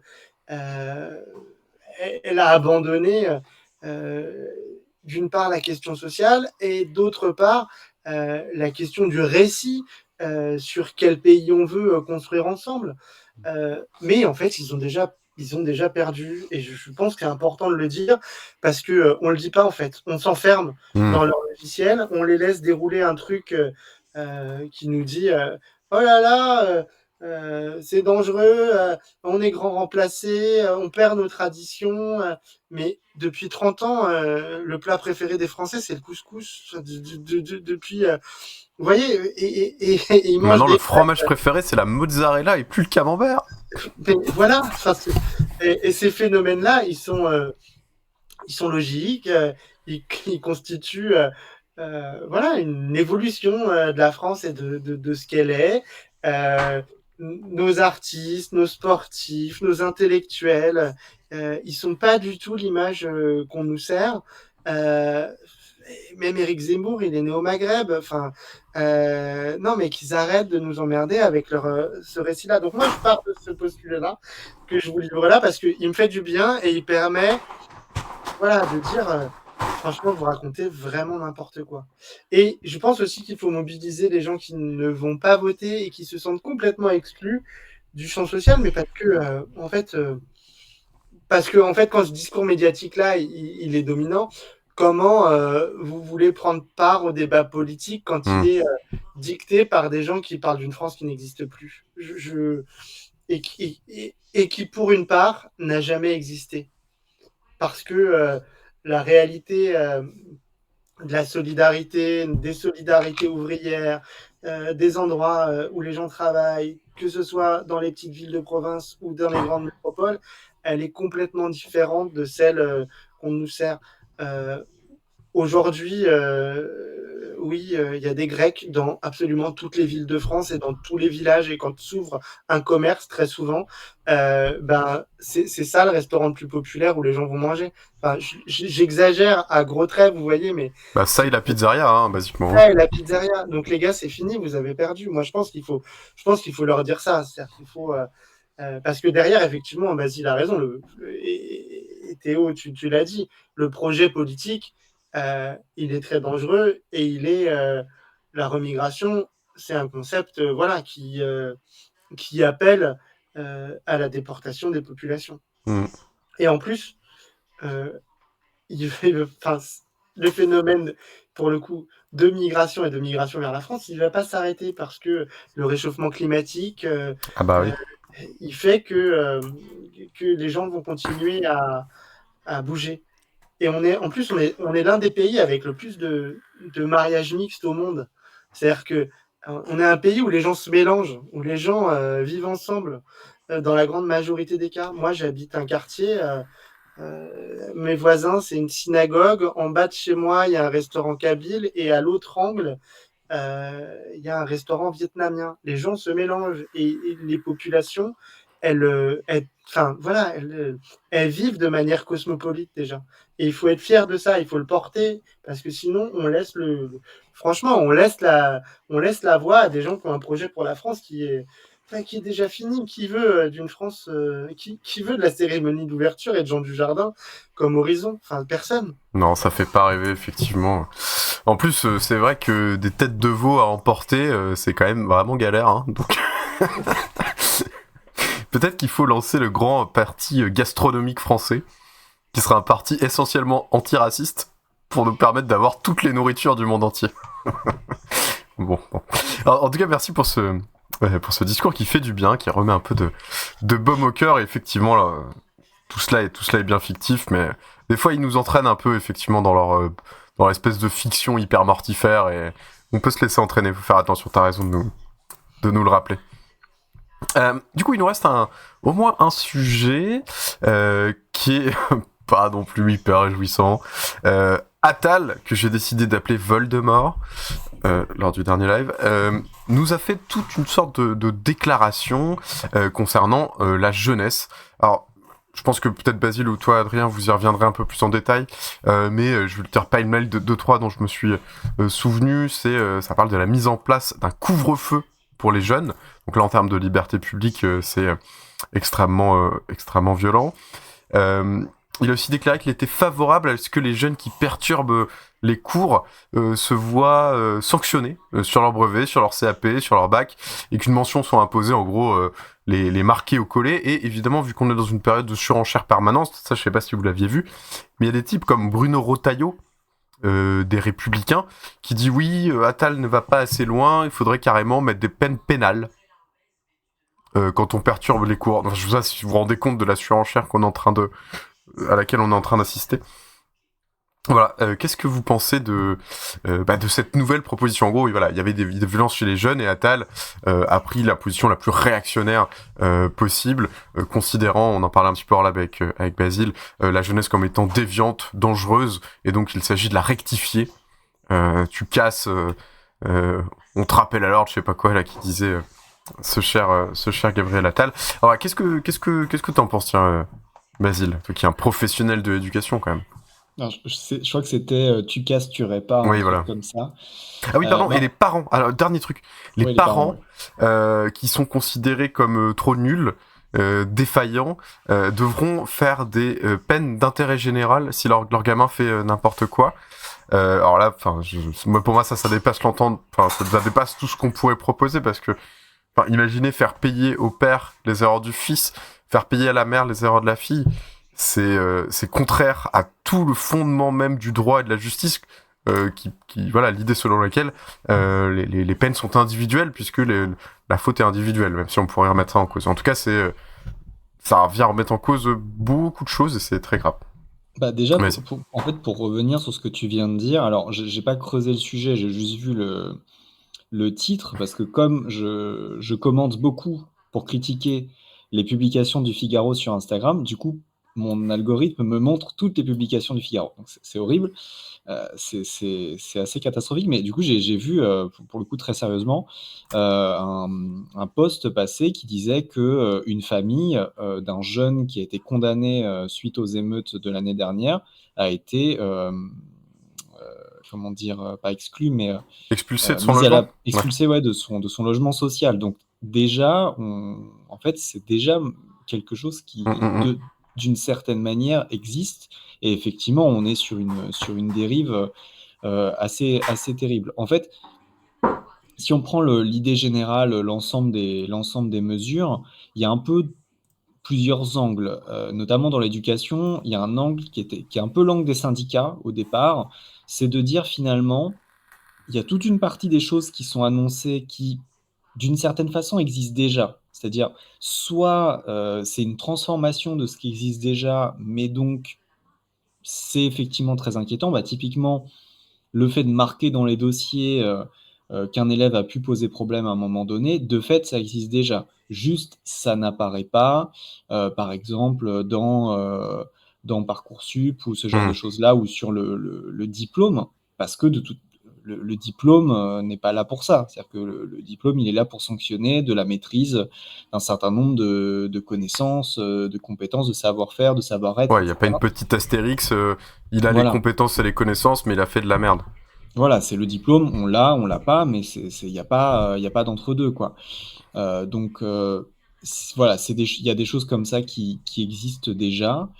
En fait, et puis il y a aussi tout un tas de mesures où la première réponse des syndicats, c'était de dire, en gros, bah, c'est pas possible. En fait, au regard des conditions matérielles actuelles, au regard des moyens qu'on nous donne, qui sont clairement pas en augmentation, on ne pourra pas, par exemple, accueillir tous les collégiens de 8h à 18h du lundi au vendredi dans l'établissement. Il n'y a pas le personnel pour les encadrer.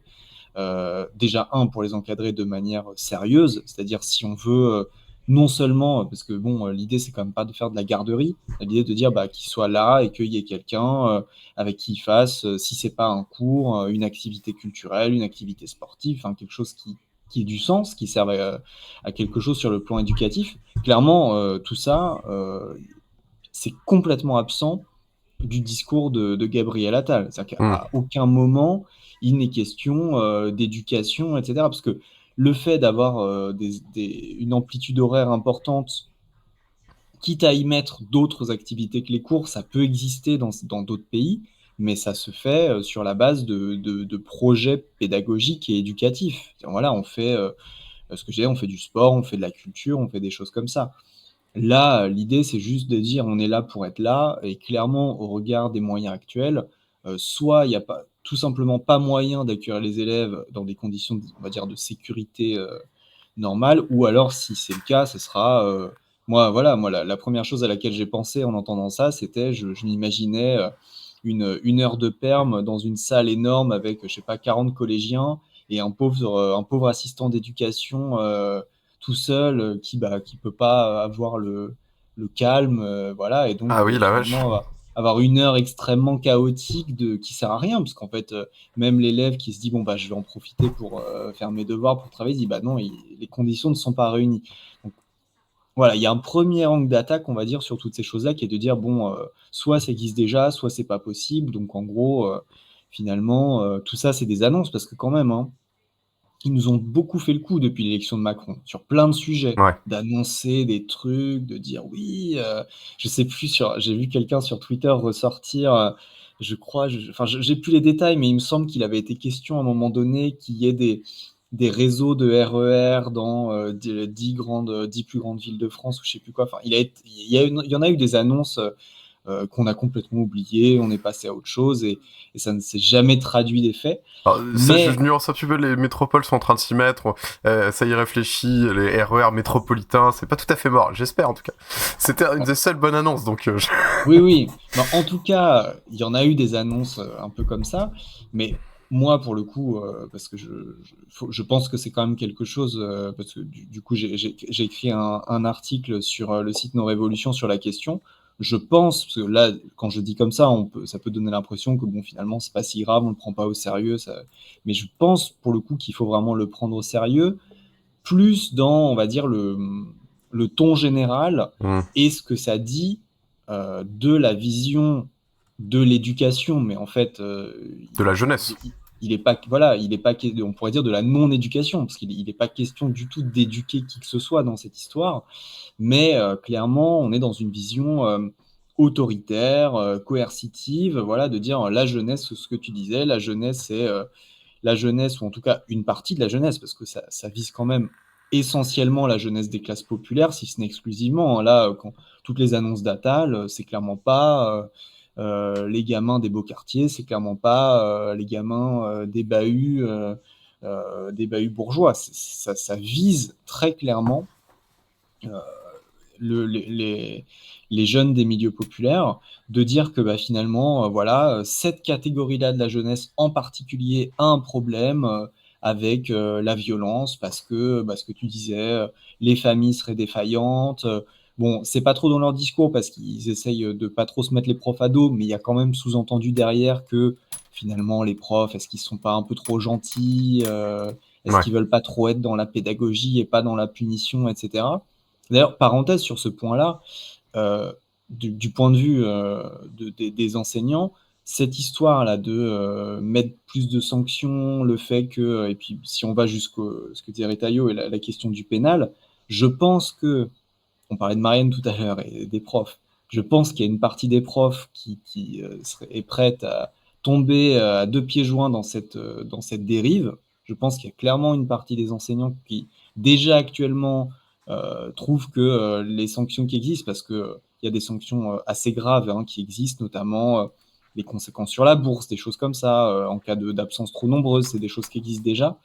Il y a des profs qui trouvent ça très bien, que ça ne choque pas du tout. Donc je pense qu'eux, ils n'ont pas trop de problèmes à sauter là-dedans, mais je pense qu'il y aura quand même une part non négligeable du corps enseignant qui, à l'inverse, sachant les conséquences que ça peut avoir sur les élèves, peut-être du coup n'oserait plus dire s'il y a des difficultés avec certains élèves, ce qui peut arriver, ça fait partie du processus éducatif, c'est normal, et on peut trouver des réponses éducatives, et souvent justement, les réponses éducatives avec des élèves qui peuvent poser des problèmes de comportement, c'est souvent des réponses collectives. Ouais. C'est rarement un prof dans son coin qui va faire un truc, c'est souvent une réponse d'équipe, de mettre en place un certain nombre de choses, des choses qui existent.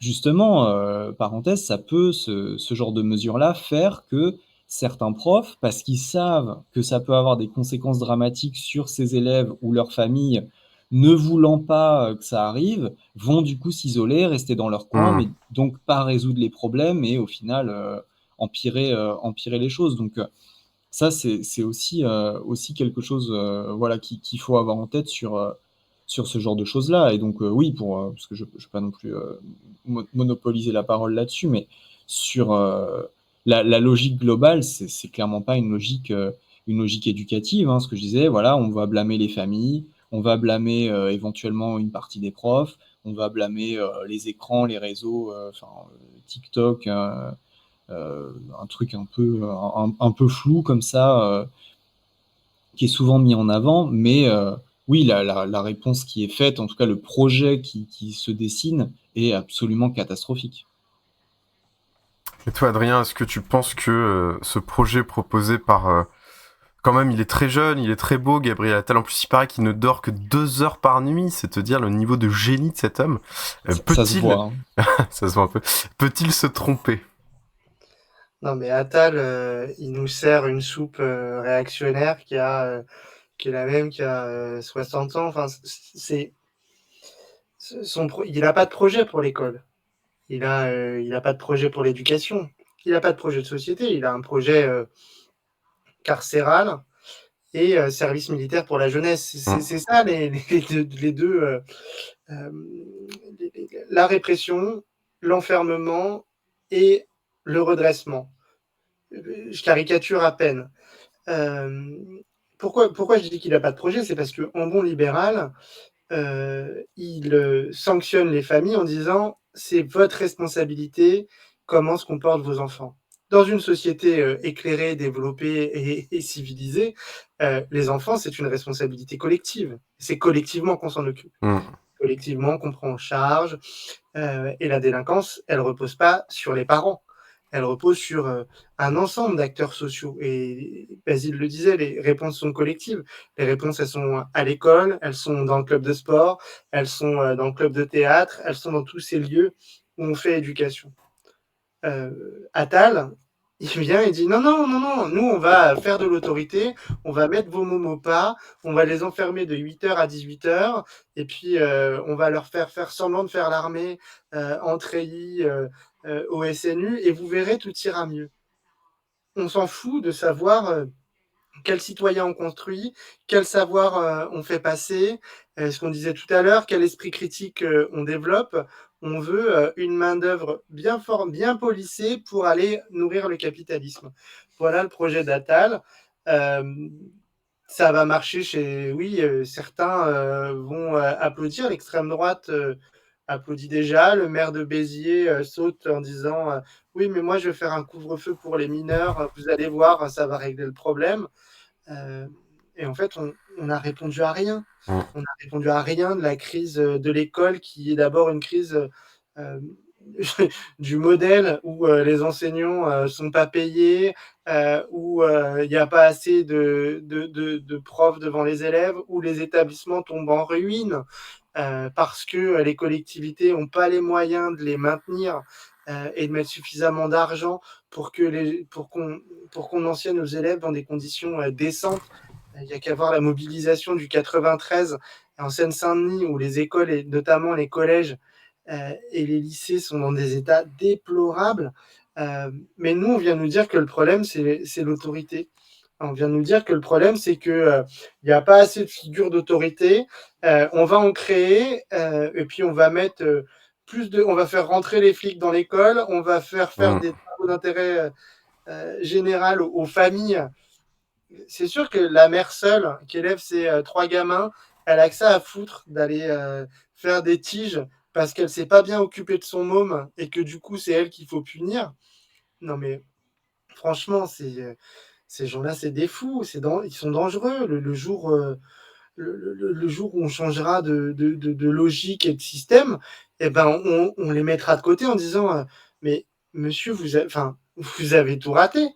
Ils viennent nous servir des solutions éculées, qui servent à rien, qui flattent l'ego réactionnaire de quelques-uns et qui vient corroborer l'idée que oui, la jeunesse, elle est dangereuse. Il y a eu des émeutes dans les banlieues il y a bientôt 1 an. Il y a 0 réponse. C'est ça la réponse. On n'a rien mis sur la table. Non, ça c'est la réponse à 3 faits divers qui sont dramatiques, où des gamins se sont montés la tête sur Internet et où il y a eu des crimes de sang horribles. Mais on ne répond pas à la question.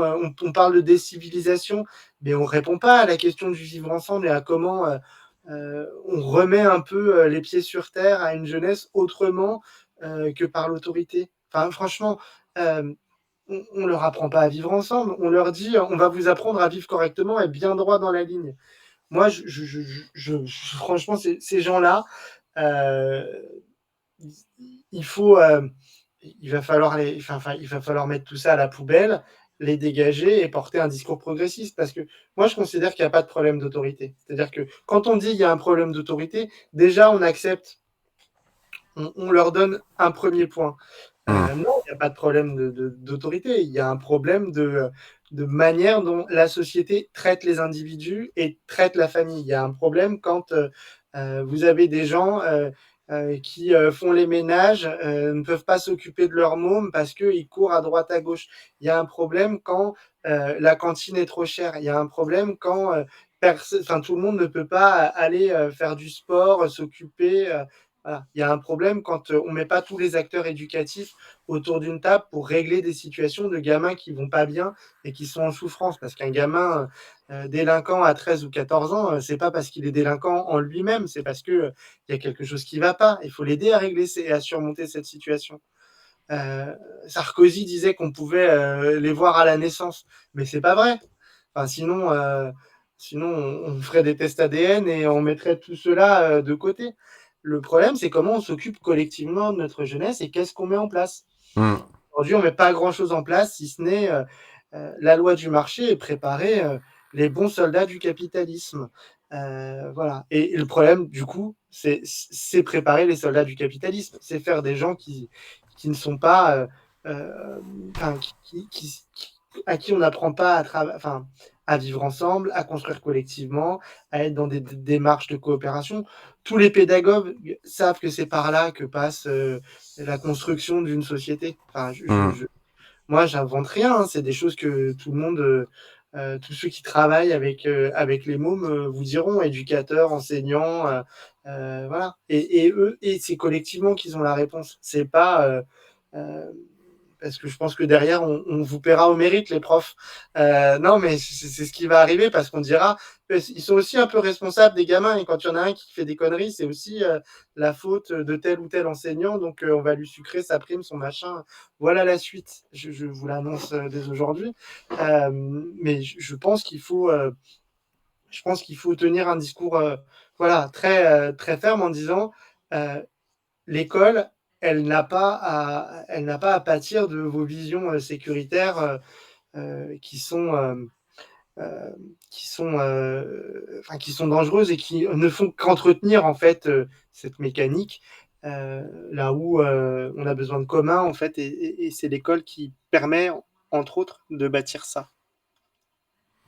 Mais je partage complètement et je sais pas si vous avez vu la vidéo de Gabriel Attal, parce qu'il y a un autre truc que j'avais oublié de vous dire, enfin une autre proposition de la remise des internats. Voilà, quand il y a un gamin qui est difficilement contrôlable, ils veulent le remettre en internat obligatoire, donc on coupe du milieu familial, du milieu social, des amis, tout ça, pour t'envoyer dans un internat. Et je sais pas si vous avez vu la vidéo où il y a Attal justement qui est avec des ados qui ont été manifestement trompés par leur famille, d'après leur dire, pour se retrouver dans cet internat. Ils sont en uniforme et il y a Attal, les jambes écartées, tout à fait ridicule, qui leur dit mais alors vous êtes contents d'être là, et tous ça me donne un peu d'espoir. Ils disent bah non, on n'est pas contents d'être là, c'est éclaté, ce que vous nous faites c'est horrible, j'ai envie de me barrer, etc. Et il dit ah bah c'est bien si vous êtes pas contents, moi ça me fait plaisir que vous soyez pas contents parce que c'est pas le but que vous soyez contents. Enfin bon, ça s'ensuit un dialogue vraiment lunaire et tout le monde est un peu gêné parce que les gamins ils résistent en fait. Et ils sont pas d'accord avec ce qu'on est en train de les faire faire et de la manière dont on est en train de les contraindre. Et justement, je trouve que c'est intéressant la manière dont on transfère un peu l'univers carcéral, c'est-à-dire qu'il y a un univers de privation de liberté, à l'école. Au collège, au lycée, parce que le truc de élargir le temps de présence, ça veut dire que c'est l'institution qui contrôle les corps, qui contrôle les esprits, etc.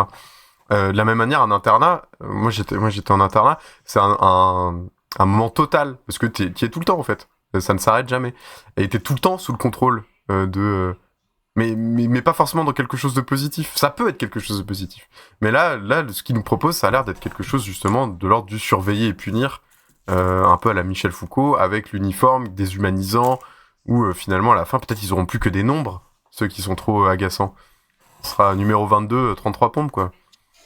Mais en plus, moi justement j'enseigne dans un lycée où on a un internat, et en fait les CPE et les assistants d'éducation, enfin tous les gens qui s'occupent de ces internats-là sont complètement fous face à ce genre de propositions, parce que eux ils se battent au quotidien justement pour enlever à l'internat cette image Un peu carcérale. Ouais, ou même de sanctions. Finalement, je le dis à un moment dans mon article, c'est presque le cliché des parents qui disent à leur gamin, si t'es pas sage, je t'envoie à l'internat, je t'envoie à l'armée. Enfin, cette espèce de truc complètement ridicule. En fait, l'internat, ça peut être proposé comme une solution parce que pour X ou Y raison, on peut avoir un élève qui habite loin de son établissement, Ah bah oui, qui oui. a beaucoup de transport ou qui peut avoir des problèmes familiaux. Enfin, il peut y avoir des choses et en fait, on essaye vraiment de proposer, et j'insiste sur le mot de proposer, l'internat aux familles et aux élèves, non pas comme une sanction et un truc horrible et effectivement, comme tu disais, carcéral, mais au contraire comme potentiellement une solution qui peut permettre de réduire les temps de transport, donc d'être plus en forme et plus à même de bien pouvoir suivre les cours, etc. etc. Et même, il y a beaucoup de CPE ou d'assistants d'éducation qui, dans les internats, cherchent à mettre en place un peu des activités, justement, de faire des choses. Tu parlais, Adrien, de commun, de faire des choses, justement, ensemble, de faire des choses en commun avec les autres jeunes, les autres élèves. Et en fait, là, en présentant de nouveau l'internat dans cette espèce de vieux cliché de voilà, l'internat, c'est si t'es pas sage, tu vas à l'internat. Non, ça donne pas envie en fait. Si l'élève il a pas envie d'être là, il va pas avoir envie de participer à des choses qu'on lui propose à l'internat. Il va juste avoir envie de partir, quoi. Et c'est le cas, enfin l'internat c'est c'est le quotidien de tous les gens des campagnes. Hein. Moi j'étais pas le seul, hein. Moi j'étais pas en internat parce que je faisais n'importe quoi, j'étais en internat parce que c'était très loin, tout simplement. Quand t'as 1h30 de route, bah oui t'es en internat. Hein. Et puis internat à l'ancienne, hein. Dortoir collectif avec 30 mecs dans la même salle. Hein. Je peux vous dire qu'en termes d'autorité c'était sportif hein, pour les surveillants. Hein. Et même sur ce truc carcéral, moi je trouve ça intéressant comme les jeunes, ou les gens en fait, les jeunes font partie des gens, en fait face à ces trucs, parce que c'est quand même un univers un peu de privation de liberté, etc. Mais en fait tu te débrouilles et t'existes un peu dans les interstices, tu sais quand est-ce que tu peux faire un peu le mur, quand est-ce que tu peux retrouver ces moments de liberté. Nous on avait chouré la clé, bon on a fini par se faire choper, mais on avait chouré la clé, on avait fait faire un double, voilà, et du coup on pouvait rentrer et sortir quand on voulait. Mais c'est voilà, ils auront beau mettre tous les trucs nécessaires, enfin tous les trucs réactionnaires et de contrôle. Moi, je pense que jeunesse se fait, et jeunesse est souvent tumultueuse, etc. Et de la marquer au collet pour le restant de ses jours, des personnes comme ça, ça fait des déterminants sociaux qui vont être juste catastrophiques et désastreux parce qu'on est très nombreux à s'être découverts beaucoup de choses un peu plus tard. Des fois, il y a des phases de la vie qui sont compliquées, où on n'est pas bien, on fait n'importe quoi, et on peut changer. Et là, moi, ce qui me perturbe énormément, c'est que ça part du principe qu'on peut pas changer. Et comme l'a dit très bien Adrien, il y a quelque chose de la naturalisation des déterminants sociaux. Si t'es né dans un certain milieu, finalement, ton destin, c'est de vendre du shit en bas des bars. Et donc, c'est Minority Report, quoi. Dès le CM1, on sait que, finalement, on va te considérer comme un futur criminel. Mais les gamins, ils ont très bien compris ça. Vous avez vu le mur de réel que s'est pris Attal à ce moment-là? Il y a un môme qui lui dit vous êtes un riche. Quand il vient là et qu'il fait son cirque, il lui dit vous êtes un riche. Et après, vous connaissez Macron, oui, je travaille avec lui, Macron, il est méchant. Parce que Macron aussi, c'est un riche.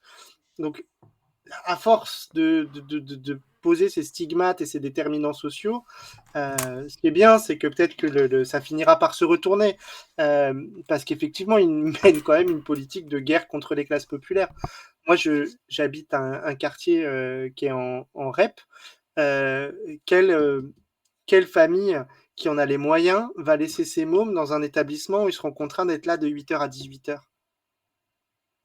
Mais ça va vider aussi tout un tas de quartiers où il y a de la mixité pourtant, de cette mixité qui existe, parce que on veut toujours le meilleur pour son enfant, on veut toujours qu'il soit bien éduqué, on veut toujours qu'il apprenne correctement. C'est faux de dire qu'il y a des parents qui s'en balancent de l'école et qui pensent que leur môme il réussira très bien parce qu'ils vendent du shit. Enfin, non mais quelle logique décérébrée peut faire penser qu'il y a des gens qui sont très contents que leur gamin fasse n'importe quoi. Enfin, et puis après, on a des solutions comme ça, comme l'internat. qui répondent pas en plus aux aspirations. C'est ce que je disais tout à l'heure, c'est que c'est complètement à contre-temps des aspirations de la société. Gabriel Attal, on dirait que c'est un mec qui s'est arrêté en 1968. En fait, lui, il est bloqué en 1967. Il pense que c'est cette société-là qu'il faut retrouver parce que ça fera la grandeur de la France. Et il attend le retour de Pompidou. Enfin, et de René Coty. Non, mais je déconne un petit peu, mais vraiment, je pense qu'on est là-dedans. Ouais, Charles Pasqua. Et Charles Pasqua, c'est un peu plus vieux, Charles Pasqua. C'est vrai. Mais oui, en tout cas, des affaires et des truands. Mais des truands bien français, bien de chez nous. Mais ouais.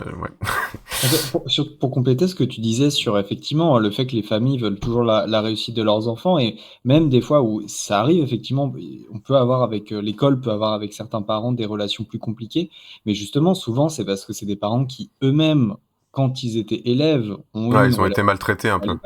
Du coup, comme ils n'ont pas eux-mêmes vécu l'école comme quelque chose de positif, à minima, ils ont intériorisé, on va dire, une forme de défiance. Mais tout ce que propose Gabriel Attal, ça pose pas du tout la question sous cet angle-là. Effectivement, ça pose la question sur ils sont défaillants. Ah non, ils sont pas défaillants. Ils sont peut-être un peu méfiants et tout ça. Dans certains cas, ça peut arriver. Mais c'est pas avec ce genre de proposition-là qu'on va rétablir. C'est marrant parce que le nom qui chapeautait un peu toutes les réformes du premier quinquennat, donc de la période Blanquer, c'était l'école de la confiance. Ouais. Alors, tout le monde se moquait parce que c'était un peu une formule creuse qui derrière, avec des réformes qui traduisaient pas du tout ça. Mais il y avait cette idée-là justement de créer de la confiance entre les familles et l'école. Et là, on n'est pas du tout dans ce genre d'optique. Tout à fait. En tout cas, on regardera un peu de près parce que pour l'instant, ce ne sont que des prises de parole, mais on n'a pas le détail exact des propositions. Il faut beaucoup de temps pour travailler. Il leur faut 8 semaines, ont-ils annoncé. En tout cas, on se dirige tout de suite vers la fin de cette émission. Merci d'avoir été avec nous, mais il reste une petite étape rapide. Adrien, tu pourras commencer si tu veux, de la recommandation culturelle pour passer un petit peu les 2 semaines à venir. Ensuite, on se retrouvera normalement, si tout va bien, dans 2 semaines, un dimanche, et peut-être même que cette fois, j'aurai le temps de préparer un jeu. Voilà. Est-ce que tu as une recommandation à nous faire un petit peu pour les 2 prochaines semaines, qu'on s'occupe un petit peu, qu'on s'évade peut-être?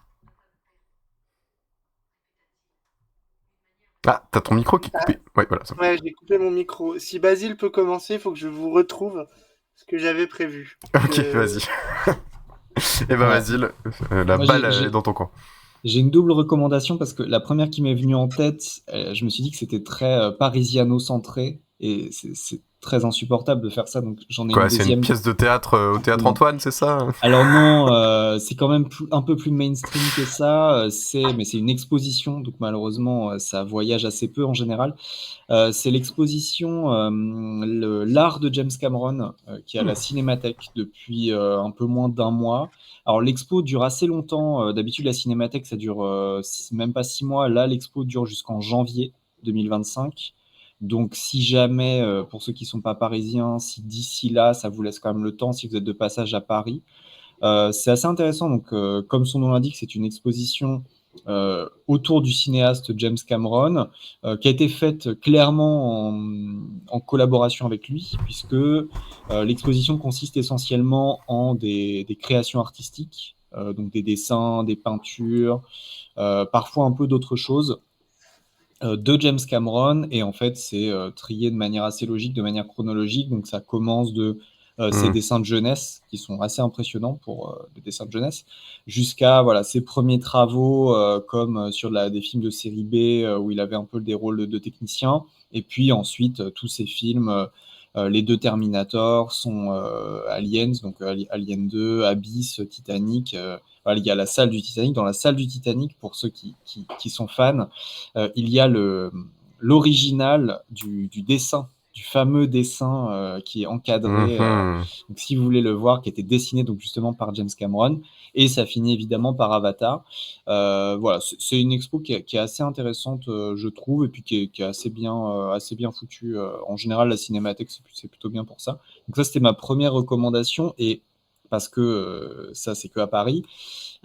Sinon, toujours en lien avec le cinéma, j'ai vu récemment le film Civil War. Ah oui, alors c'est bien. Alex Garland, qui est un réalisateur que j'aime beaucoup, notamment, j'avais beaucoup aimé plusieurs de ses films, dont Ex Machina, qui est sorti il y a une dizaine d'années, je crois.